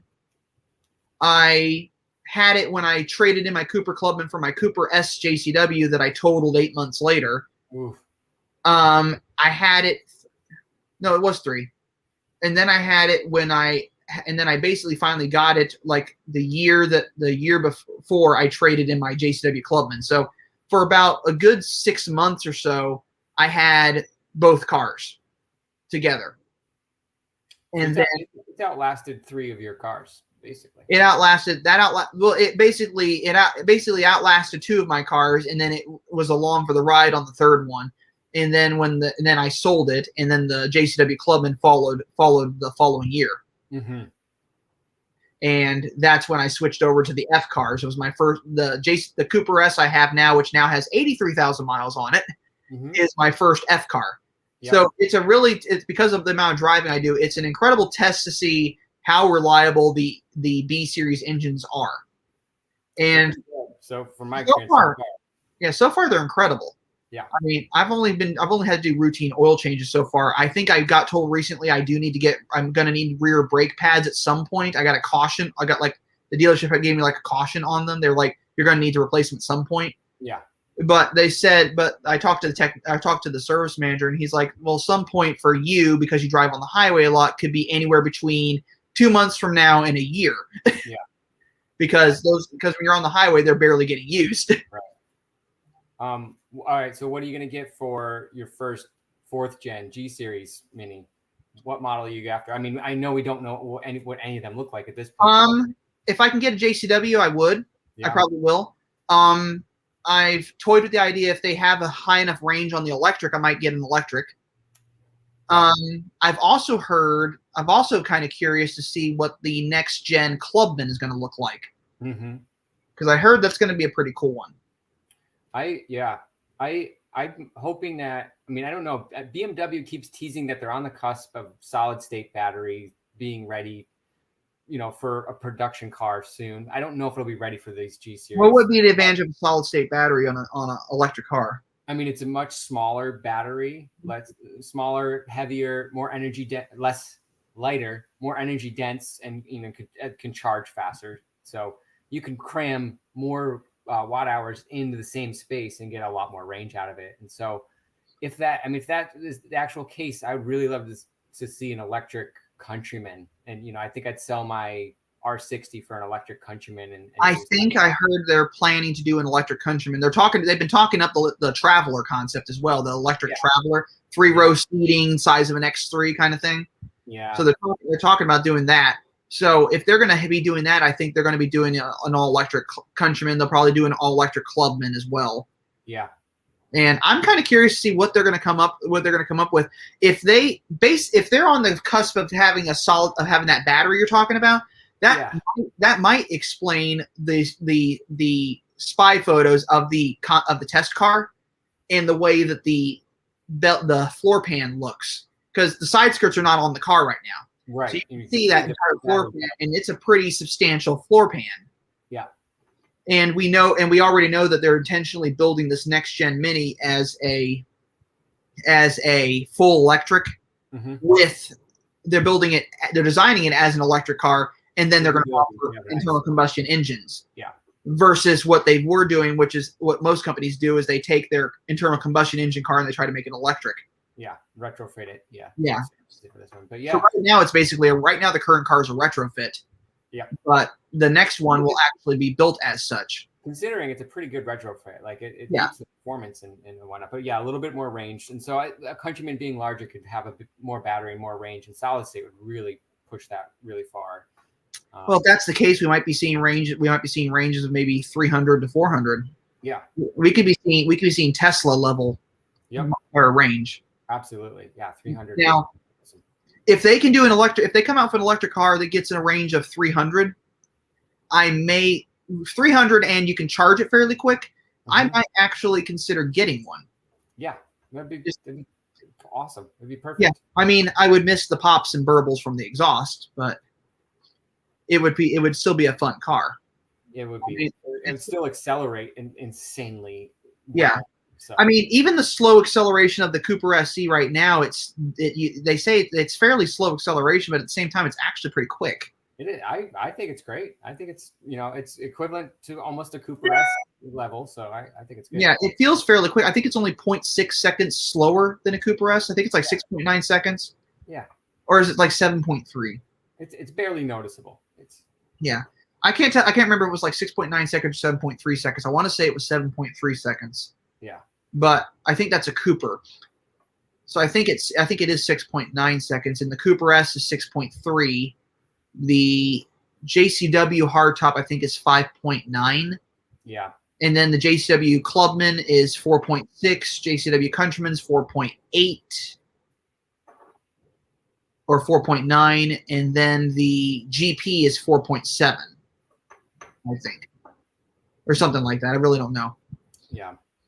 But yeah, so what's funny, that's the funny thing. The GP, that's another funny thing. The GP3 has the highest top speed out of all of them, but the JCW Clubman has the fastest 0 to 60 time. That all-wheel drive. If we would have had that all-wheel drive in this would be a monster. Oh, if you had all-wheel drive in that car, it would have been like 3 seconds dead.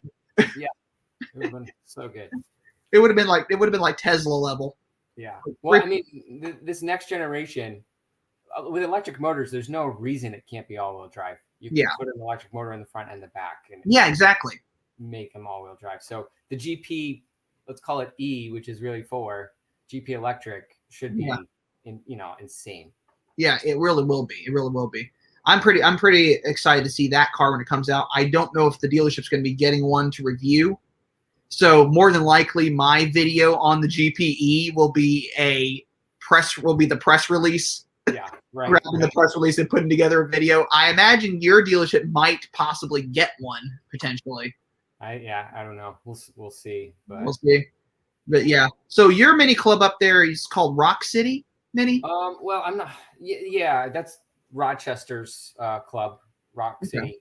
But I kind of live in between 3 different ones, and so I can split my time between Rochester, Albany, and Allentown. They're all almost the same distance from me. So, and Allentown, I think, is the one that Mike Payton went to. I think. Yeah, Allentown is such a cool dealership. They got a lot of awesome classics in there, a lot of great cars in their inventory. Really cool. Yeah, not that the other ones aren't great, but yeah. I'd love to see the classics sitting in the mini showroom at Barron, but I just don't think there's a room for it really. Yeah. And right now they had a GP1 sitting in the showroom briefly. That was the one I did a video on. But the crazy clown car or Roadster is the only thing sitting in the showroom that's really kind of out there. Yeah. And it's kind of an interesting thing. It's had that funky car, and then you actually walk around the showroom, there are Mini Cooper themed guitars hanging around in the showroom. There's a guy in the Mini Club. The guy who originally owned my JCW Clubman made Mini themed guitars, like decorated them and had them custom painted and everything. There's a guitar in the showroom that is kite blue with the silver root with silver on it, which is the color combination that my JCW was. Yeah. And that's when he owned the car. He made that guitar. So the car inspired that guitar. Yeah, the car inspired the guitar. So he has mini themed guitars, and he's loaned them to the dealership basically to display all over the showroom. So they're all over the showroom. That's really cool. It's really kind of cool because the people come in there and kind of look like, what are the guitars for? And then they look close and like, oh, they're mini themed. Yeah. No, that's one thing I like to do when I go travel is find the mini dealership in that town because they're all so different. They all have their own unique style and flair and custom decorations going on in them. So yeah. Well, I don't know if you're ever going to be able to get out to Kansas City next year, but if you're ever out here in October and we're able to do it next year, we have the most off the chain Halloween parties. Oh yeah. At our mini dealership. If you ever have a chance to come out to a Baron Mini Halloween party, they are insane. They're just like, it's really insane. The first clue that you have that's going to be funky is they take all the fixtures that are inside the showroom and they basically cover them up to create the stuff they're going to be using for the event. So they have like the reception desk becomes a bar. Nice. And then like they cover other things up to use them for props basically. Yeah. And then like another clue, you see people hanging around outside. There's 2 giant fire pit cauldrons sitting out front on the patio in front of the building. And it's incredible. It's really fun when we do those. And we haven't done one now we're not going to do one this year, unfortunately. Right. But when we do those, they're incredibly fun. But there's that. I wish we were doing the JCW Challenge events. We haven't done those in a while, and I don't think you guys have had them up there for a while either. Wow, a long time. Yeah, I've talked to Ted. I've talked to Ted who organizes those. He's basically in charge of Miles Ahead and does the JCW Challenge events, and I think they're going to possibly go back to doing the challenge event format potentially. But I don't know when that's going to happen because right now everything that we're currently dealing with, it's kind of like, well, it might happen, it might not happen. We don't know for sure at the moment because everything's just been kind of thrown up in the air. Yeah. What do you think about that club that Mike announced today, the Mini USA Club? I think that's incredible considering I had started on Facebook the Mini Club of America. So I created that just for kicks, just because, and a bunch of people have joined it, and now I'm like, wow, there's actually a Mini Motoring Club of America. Yeah. So I'm assuming it's going to be similar to the BMW Car Club of America. So I'm assuming we're going to have dues and all that stuff. And I'm like, hey, I'm willing to pay for that. Yeah, I want to see what kind of things they're going to offer and stuff like that. Interesting. Yeah, I think that's going to be incredible, and it's going to really kind of network all the mini clubs, especially considering I kind of already network with the mini clubs. I have connections in like the Pacific Northwest Miniacs. Yeah. There's the West, I think it's the West New York mini club or something. I'm in that group as well on Facebook. Yeah, I think that's the Buffalo area one. Yeah. Yeah, I'm like all over the place. I think I'm in the Sunshine Mini Club in Orlando as well. Yeah. It's like I either just join those groups or I get added. Yeah.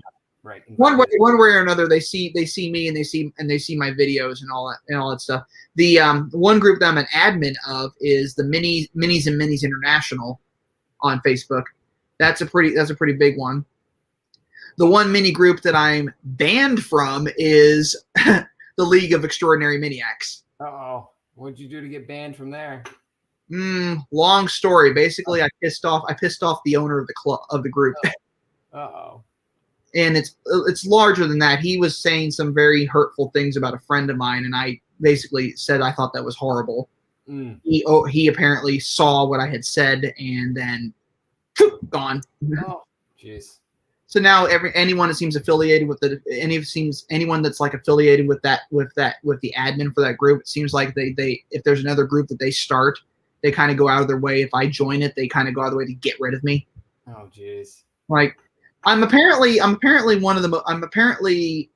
for some groups I'm one of the most loved Miniacs out there, and then in others I'm like the most hated. So you're on both ends. Yeah, I'm either loved or hated. So if you go to there's a mini group that just likes to trash talk minis all the time called Mini Unfiltered. And that one, I'm apparently one of the most hated mini enthusiasts in the country on that group. Okay.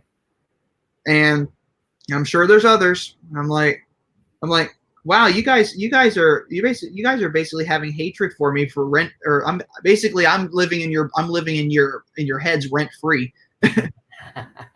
Yeah. You have nothing better to do than to be mad at someone who's just enjoying having fun with these cars and sharing that on YouTube. Yeah. Yeah. And I think I figured out why we're not getting comments in the videos. Uh-oh.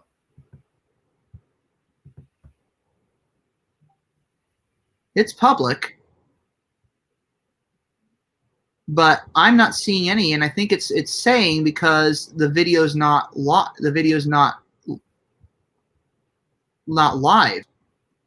So I'm like, this seems like an awfully strange thing that we're not seeing comments right now. Hyundai Santa Fe versus. Because I usually get comments all the time. Like, why am I not seeing comments? Holy crap! There are getting comments. You've been ignoring them. No, I've not been ignoring them. It's not showing me any comments in the live stream. Holy crap! So I got Timothy. All right. Well, I'm so sorry, everybody. I didn't know this was doing this. So I'm like, why are we not getting any comments? So there they are, and I'm like, okay, Timothy Daniel, hi. Caden, hello. Josh Amon, is there really an EV Mini? If so, do you like it? Yes, there's the Mini Cooper SE. It is for sale out there, and it's a great car. Chris Vogler, I have a 2014 Mini with vibration between 38 and 42 miles per hour. 3 repair shops, including a Northwest or NMW, or I'm assuming BMW dealer. Do not know what the cause is. I put on 4 new wheels and tires, so that is not the problem. Help, please. If your car's a manual, it sounds like you might have a crank walk issue. Channel change. I live in KC and just ordered a Cooper, an SE. Nice. Nevo A. Are Bi-Xenon good? Mini Cooper D 2018. Bi-Xenons are very good. The 2018 Minis do not have them, though. They have the LEDs. Flaming Hedgehog. So you don't get the Mini electric in the U.S. Josh Oman. Flaming Hedgehog. We do get the Mini electric in the U.S. Charlotte Powell. I was in Louisiana and found mine at Wichita and flew up to pick her up.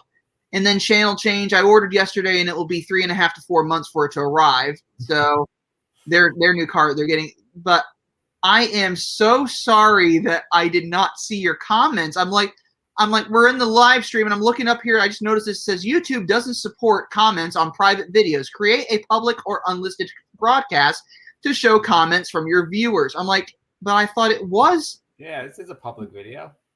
I'm like, oh, hold on. Save changes. Stand by. There we go. We are now live, so I can actually see your comments. So we've been doing this an hour. We've been doing. We'll see them eventually, but we've been doing this for an hour and a half, and people have been commenting, and I haven't seen it. And Charlotte, I see your emoji right there, and I agree with you 100%. Oh man, all these comments just came in. Yeah, I know they're right there. I'm like, oh my god, I can't believe I didn't see these. I'm like, we've been talking here for the whole time, and I'm don't know if you guys thought we were ignoring you, or what. I don't know. I was like sitting here. I'm like, why is nobody commenting? This is really unusual. And hour and 35 minutes in, I'm like, oh, that's why.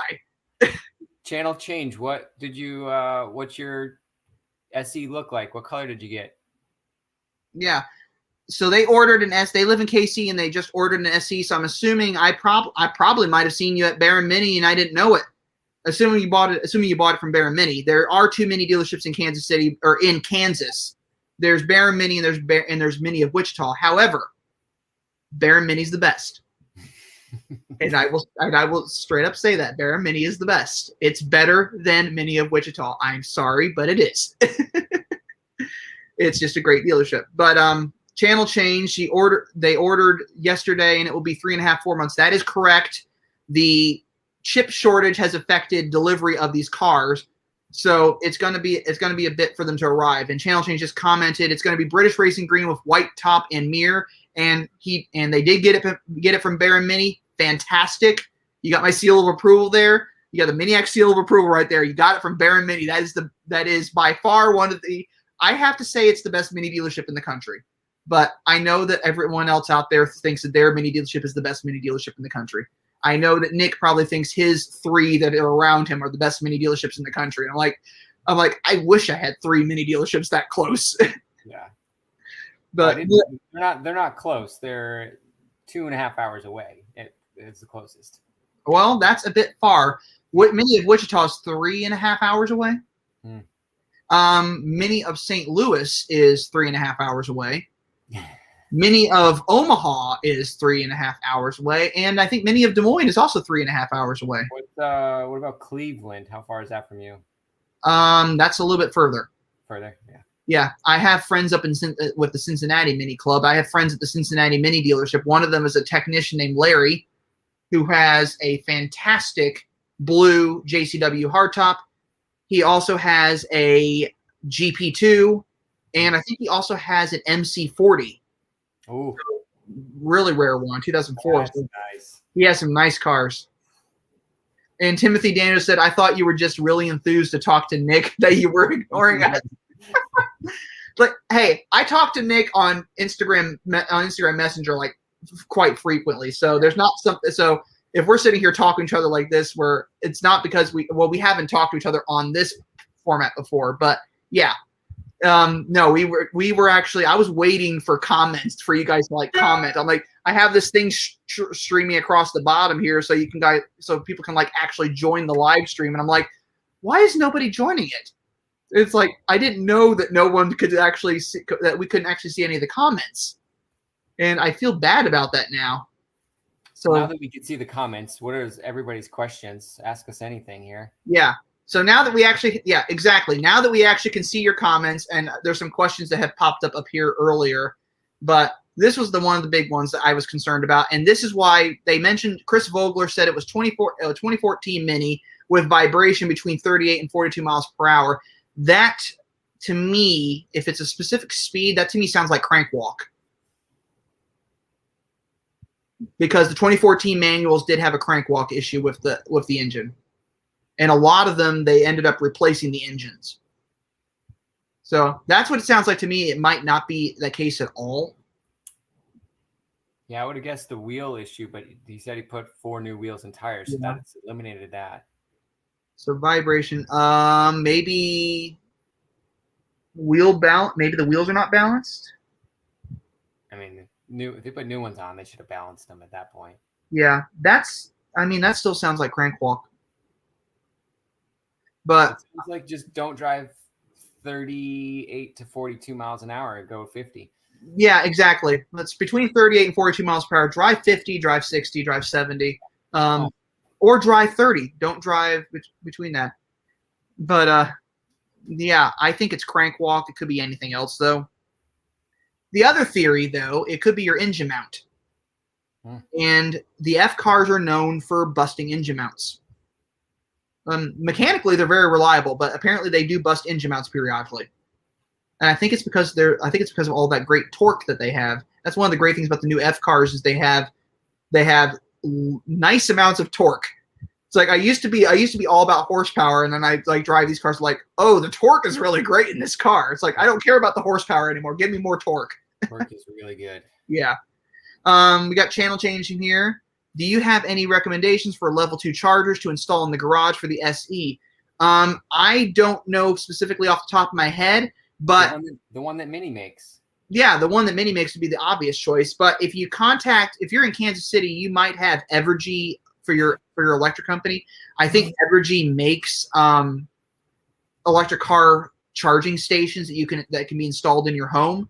But I would also go ahead and reach out to Samer at Barron, and that his email is ssaba@baronauto.com. Email him, and he could probably get that information for you a lot easier than I could. I probably don't have the information that you would need for that. And given that it's an electric car and you're talking about level 2 chargers, I don't want to give you the information that would be the wrong information because this is something – electric cars are still a new thing for me. So – but I would recommend talking to the sales manager and just asking what they recommend so that you have it ready to go when your car finally arrives. There's other people, if you know about the Kansas City Mini enthusiasts, there are several in the club, in the KC Mini Club, who have electric minis. And I would encourage you to go over there on Facebook, join the group, and make a post about that. Just say you're getting ready to order, you're getting ready to get eventually your new electric Mini, and you're curious if anyone in the club has electric Minis and what they use to charge them. This specifically level 2 chargers. I think the level 2 chargers are the ones that can like recharge the car in like 45 minutes or something like that to 80%.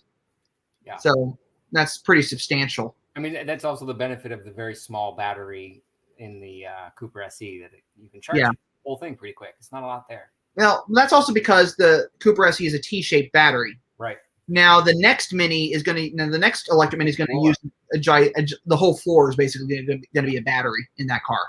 So we're going to see increased range more than likely. I'm hoping, like I've been saying in the live stream before we knew you guys weren't seeing what we were saying. I was looking for, I'm hoping maybe 250, 300 miles. If they make a 400-mile range car, I'm sold. But I saw that reaction from Nick there. It's like 400 miles, like basically. So if they make that, I'm like, if they make a 400-mile range electric Mini, I'm like, yep, I'm buying that. What I have heard is that they may, right now you can't lease an electric Mini, but I think they're going to be changing that in the future. So I think with the 4th gen electric Minis, you're going to be able to lease those cars, which will be nice because I know there's a lot of people out there that want the electric Mini but don't necessarily want to do a lease or don't necessarily want to buy the car. Buy it, yeah. So having the option to actually lease the car makes a good financial sense. Plus, if you're like some of us out there who want to change our cars out every 3 years, a lease is not a bad idea. It's kind of like buying the latest iPhone. Every 3 years, you get the latest Mini Cooper. So there's that. Timothy Daniel, can you order the Harman Kardon upgrade now? If not, have you heard how long the shortage will last? I have no clue how long the shortage is going to last for the Harman Kardon. I know that right now a lot of the cars are being shipped without it, and they are basically issuing you a $500 credit.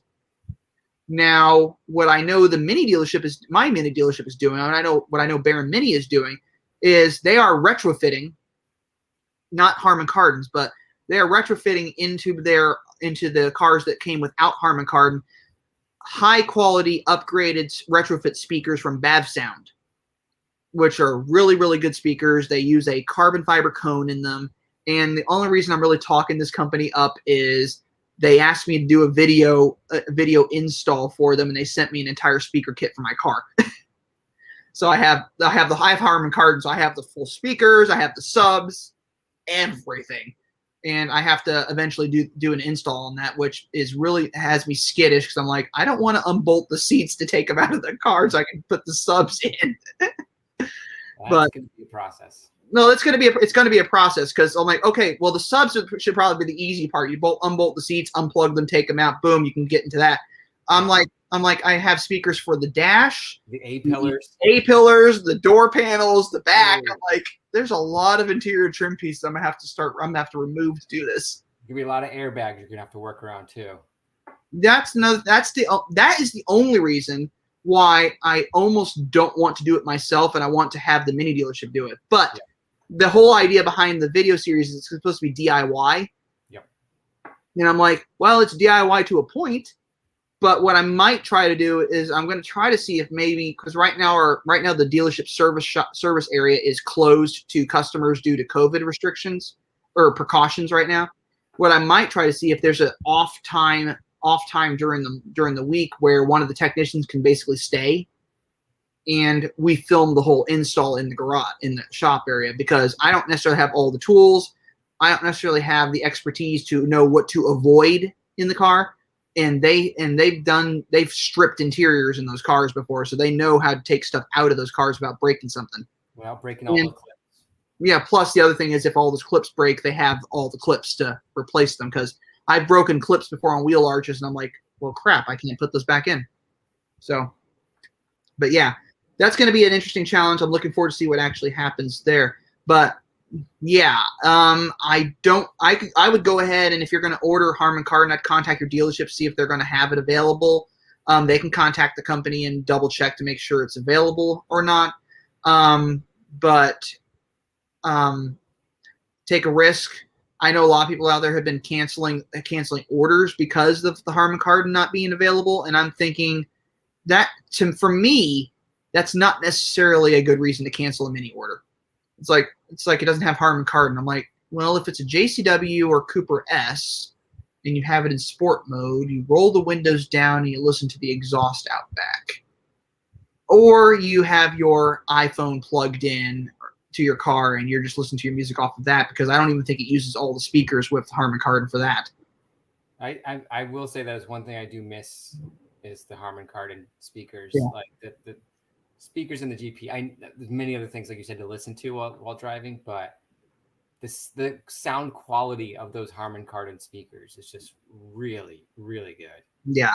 But yeah, this is a good question. Do you have do the GP3s have the subs under the seats? Yes, they have one under the driver's seat. Not that great. And they don't have one under the passenger seat. Let me check. Meanwhile, while he's checking this show has been brought to you by, I'm just kidding. Well, actually, I could say this broadcast is brought to you by outmotoring.com. Mini performance, speed, and style. It's outmotoring.com.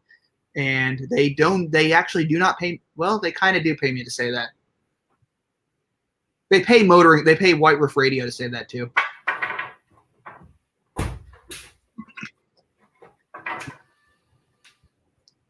How many of you out there love this giant Mini sign in his garage?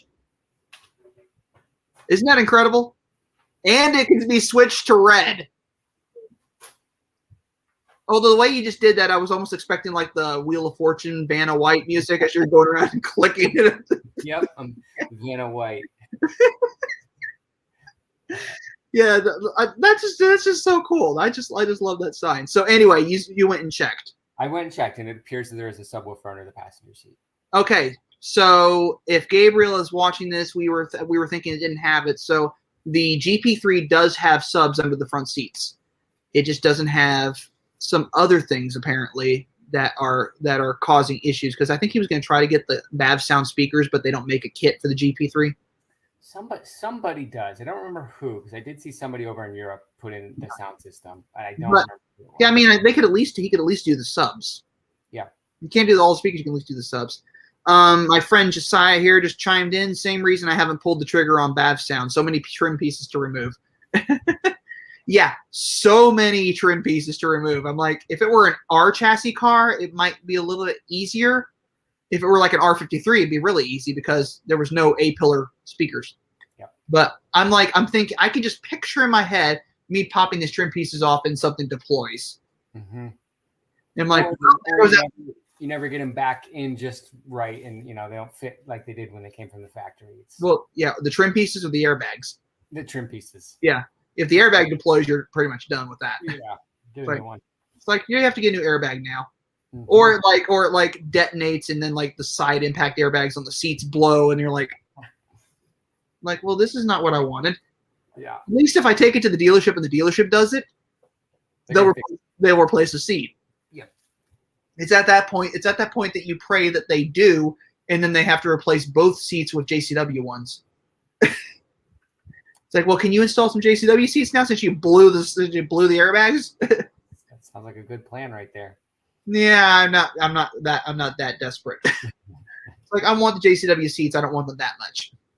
Yeah. But yeah, if anyone's noticing, I'm wearing this shirt my dad had made for me from a company that does his company's shirts. So he had this green and white rugby shirt with the mini logo, with my channel logo right there, and then number 37 on the sleeve. Nice. So yeah, I get custom stuff like this all the time. Nice. It's just fun stuff. I was like I wanted to wear a mini shirt. I'm like, I don't have a mini shirt I actually feel comfortable. I like to wear. For some reason, the necks I don't like necks are like really loose, and the mini t-shirts are all really loose necked. Yes, they are. Like, they're just a little too loose. I'm like, I don't need. It's like I'm not a Gen Zer here. Why is this thing so loose? I do like this one with the it's a t-shirt with a pocket. Yeah. It's not a huge obnoxious logo, and the pocket is has their little pattern style going on for us. So I like this one a lot. It's a t-shirt, a little fancier than a t-shirt. Yeah. And if everyone watches my YouTube channel all the time or frequently enough, they'll notice I usually wear a mini tech polo quite frequently in my videos. And that's just because that's my favorite. I like wearing polo shirts, and that's one of my favorite shirts. So I will always be wearing one of those. If it's cooler outside, I'll wear the black one. If it's hot outside like it's been, I usually wear the white one that I have. And then I had another one that I was wearing until I realized the size was it was a 2XL, but it was a 2XL women's. And I didn't realize this until after I was at a car show, and I'm like, this seems a little snug. I'm like, oh, that's why. Yeah. Different fit. Wrong fit. That's why it was not fitting correctly. So, but yeah, the apparel from Mini is kind of funny. Now, here's the funny thing. I'm going to show you this. So, all of you remember when we were at Mini, when we were doing the event today that, as this thing's now slid, all of you remember we were doing the event today that they wanted us to mail a postcard to Mike Payton. Did anyone notice this thing in the gift bag? Postcards? I just now saw this and I was like, well, I could have used one of these. Yep. Yeah, there's 11 postcards in there, so you can send Mike 11 postcards if you wanted. No, he already gets my text. He already gets my messages on Facebook. Yeah, he already gets those. I don't need to email him, or I don't need to send him postcards too. I still owe him a t-shirt though. So I'm gonna have to get that at some point. But yeah, so I'm looking forward to seeing what comes out of Mini. Now, is he still the VP for Mini USA? Yeah. So who is the president of Mini USA right now? Nobody. Okay, because I met briefly last year. I think I met the president of Mini USA when he was at Barra Mini one day. And then, like, a couple of weeks later, I found out that he was out. Yeah. I'm like, well, what happened? And nothing. So basically, Mike's basically in charge. In charge, yeah. He's running the show. So. Yeah. I don't know why they just don't make him the president of Mini USA. Yeah, they really should. Yeah. I mean, he's pretty much running the show. So let's make Mike Payton the president of Mini USA. Everyone start putting up signs that say Mike Payton for president. Mail in your postcards and say Mike Yeah. Payton for president. Mail in your postcards, say Mike Payton for president of Mini USA. There you go. Yep. There you go. So then we can have who would be the next vice president of Mini USA? Andrew, maybe. Andrew Cutler? Yeah. Yeah. He He'd be seems to great. be at Mike's right hand side all the time. He's got a lot of knowledge on everything. I think he'd be a good one. I actually just sent a email to Andrew Cutler earlier this evening because I'm trying to still work on getting an interview with Mike Payton, and we've been putting it on the back burner because of other things that have been coming up, and I think we're going to eventually try to get that managed. One way or another, we're going to have an interview, even if it means I have to wait until Spartanburg next year and do it in person. Mini takes the States next year, if anything. Yeah, and just go do it and just go do the interview in person. That would end up being the only option at that point. Yeah. But I'm hoping that it's sooner than that because I'm thinking it'd be nice to actually have it sooner than next year. Yeah, a year from now. Yeah. I mean we got time. I don't know what next year will bring. I'm hoping that we don't have to delay Mini Takes the States until 2023. Because if we keep delaying it any longer, they're going to have the unveiling of the 4th Gen Mini at Mini Takes the States at that point, which would have happened anyway.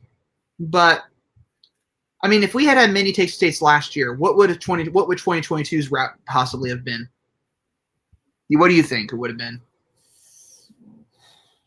I mean, they'd have to even it out and go full West Coast, probably. Seattle down to through the Redwoods, California, and ending in Phoenix or something like that. I would imagine, because this is a very East Coast heavy course. Which really kind of surprised me. I'm like, that's not Mini Takes the States. That's Mini Takes the East Coast.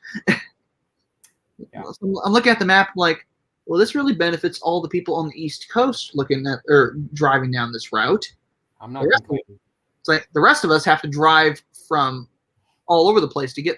I went to when we did Mini Takes States in Keystone. I went straight to Denver, and then drove up to Keystone with the Mini 5280 Club because I didn't have the money to do the whole thing. Yeah. But I also, because of that, that also meant that when Mini Takes States was over that morning, I was able to get home that day. Yeah, nice. So I think it's like a 3-day drive to get to Spartanburg. 3? So, wow. 2 or 3 days. I'm not as young as I used to be, so driving. So I probably would need 3 days to do that. It'd be like 7 hours of driving or something like that per day. Yeah. Just because 8 hours in the GP a few weeks ago, and that was a long time in the GP. Yeah, and 8 hours. I think it was 8.5 hours to Denver, I think. And I was doing all that in 2018 in the Recaro seats on a JCW Clubman. Comfortable. No, actually they aren't. My back was killing me when I finally got done with that. I was like, I'm like driving. I have the car in cruise control, and I'm like stretching my legs because I'm like, this is so uncomfortable. Yeah. It's like the only thing I miss about those seats is the lumbar support. Yeah. But my current car does not have lumbar support in the seats. I'm like, I miss that. That would have been such a great thing to have in that car. And we don't have it. I don't have it in my car. But I'm just thinking, it's like, it was so uncomfortable. Like, it's a great car. It's just incredibly uncomfortable to drive long distances. So I almost think at that point you would need the black pearl cloth or the lounge leather, or maybe even I don't know. Are the Dynamica seats comfortable for long drives? They're not too bad. Not too bad. Yeah. Well, maybe a little warm, but not horrible. Yeah. So maybe it was just because those were the first Recaro interiors on the Cooper and the Minis, and they weren't bad.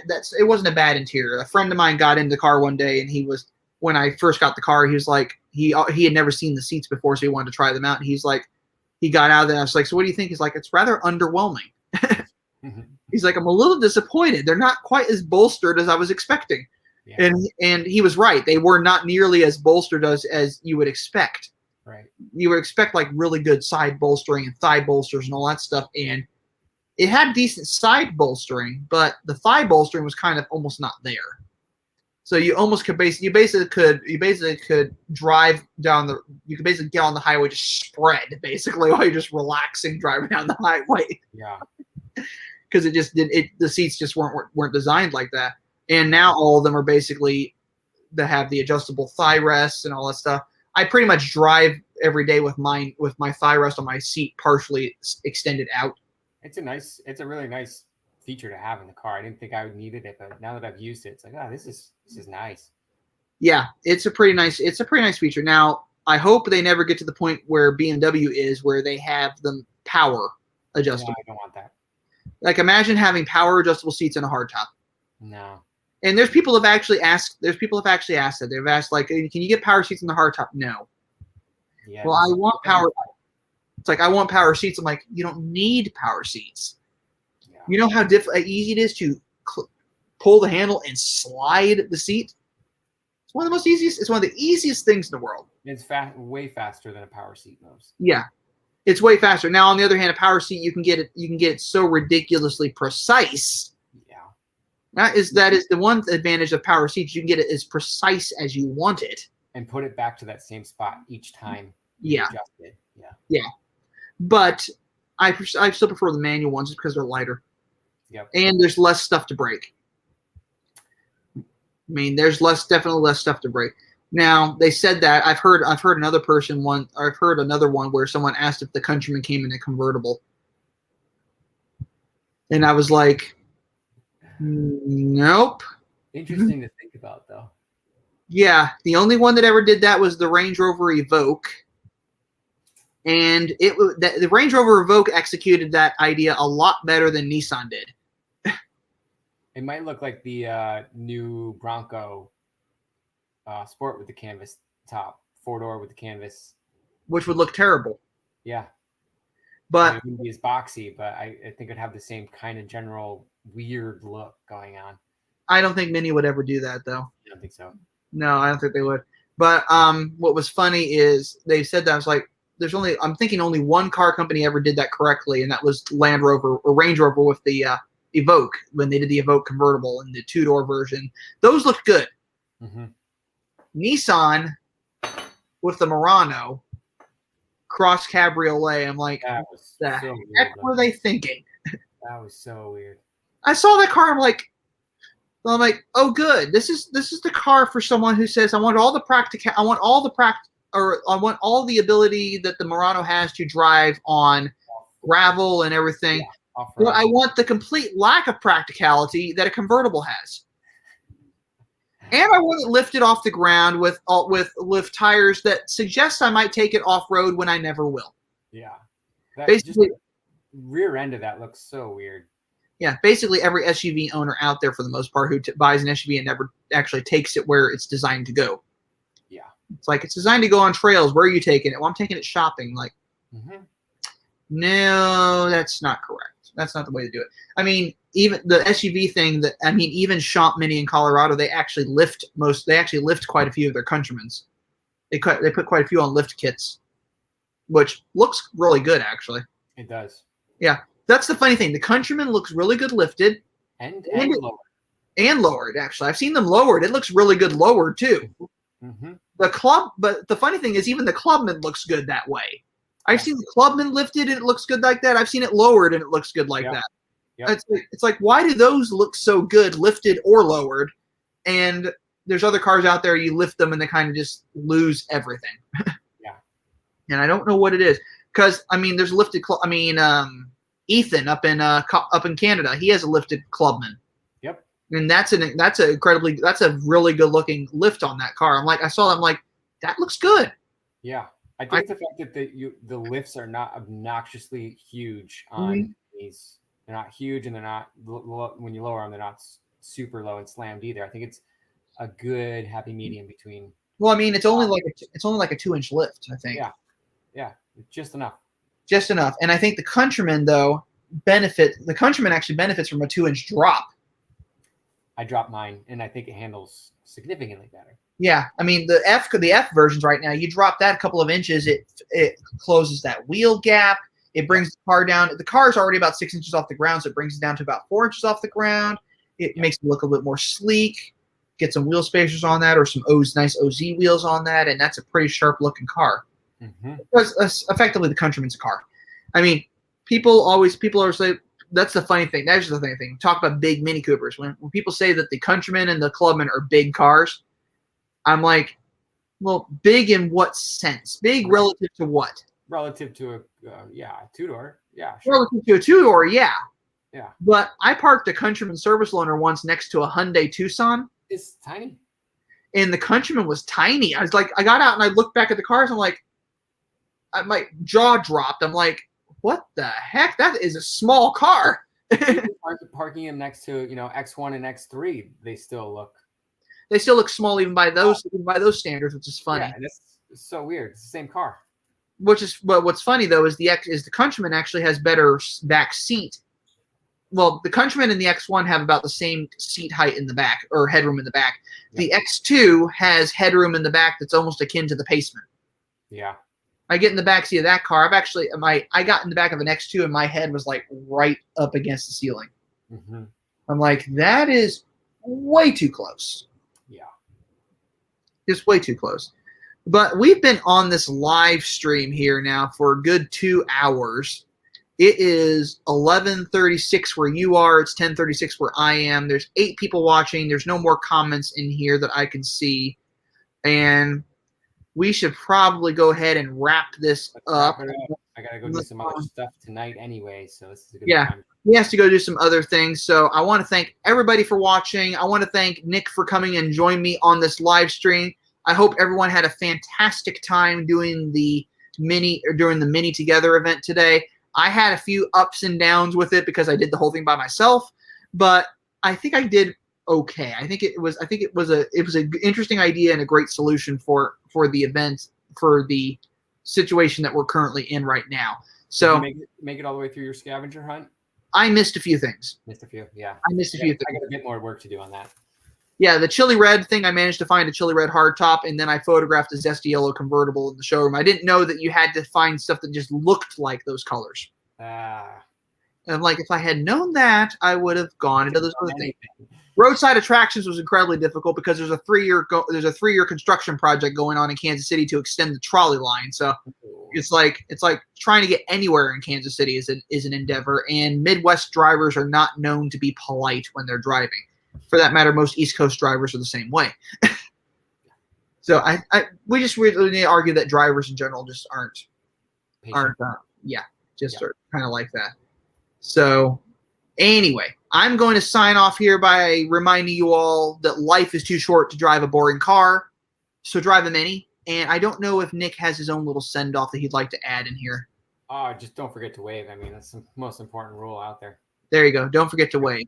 But I want to thank everybody for watching. I want to thank Nick for joining us, or for joining me. I'm hoping that maybe we'll have him another event. There's a very good chance we might do a video together at the Mini States next year, so you never know. But I want to thank everybody for watching. I will see you all in the next couple of videos. There's a video coming up Monday for me, so go enjoy that.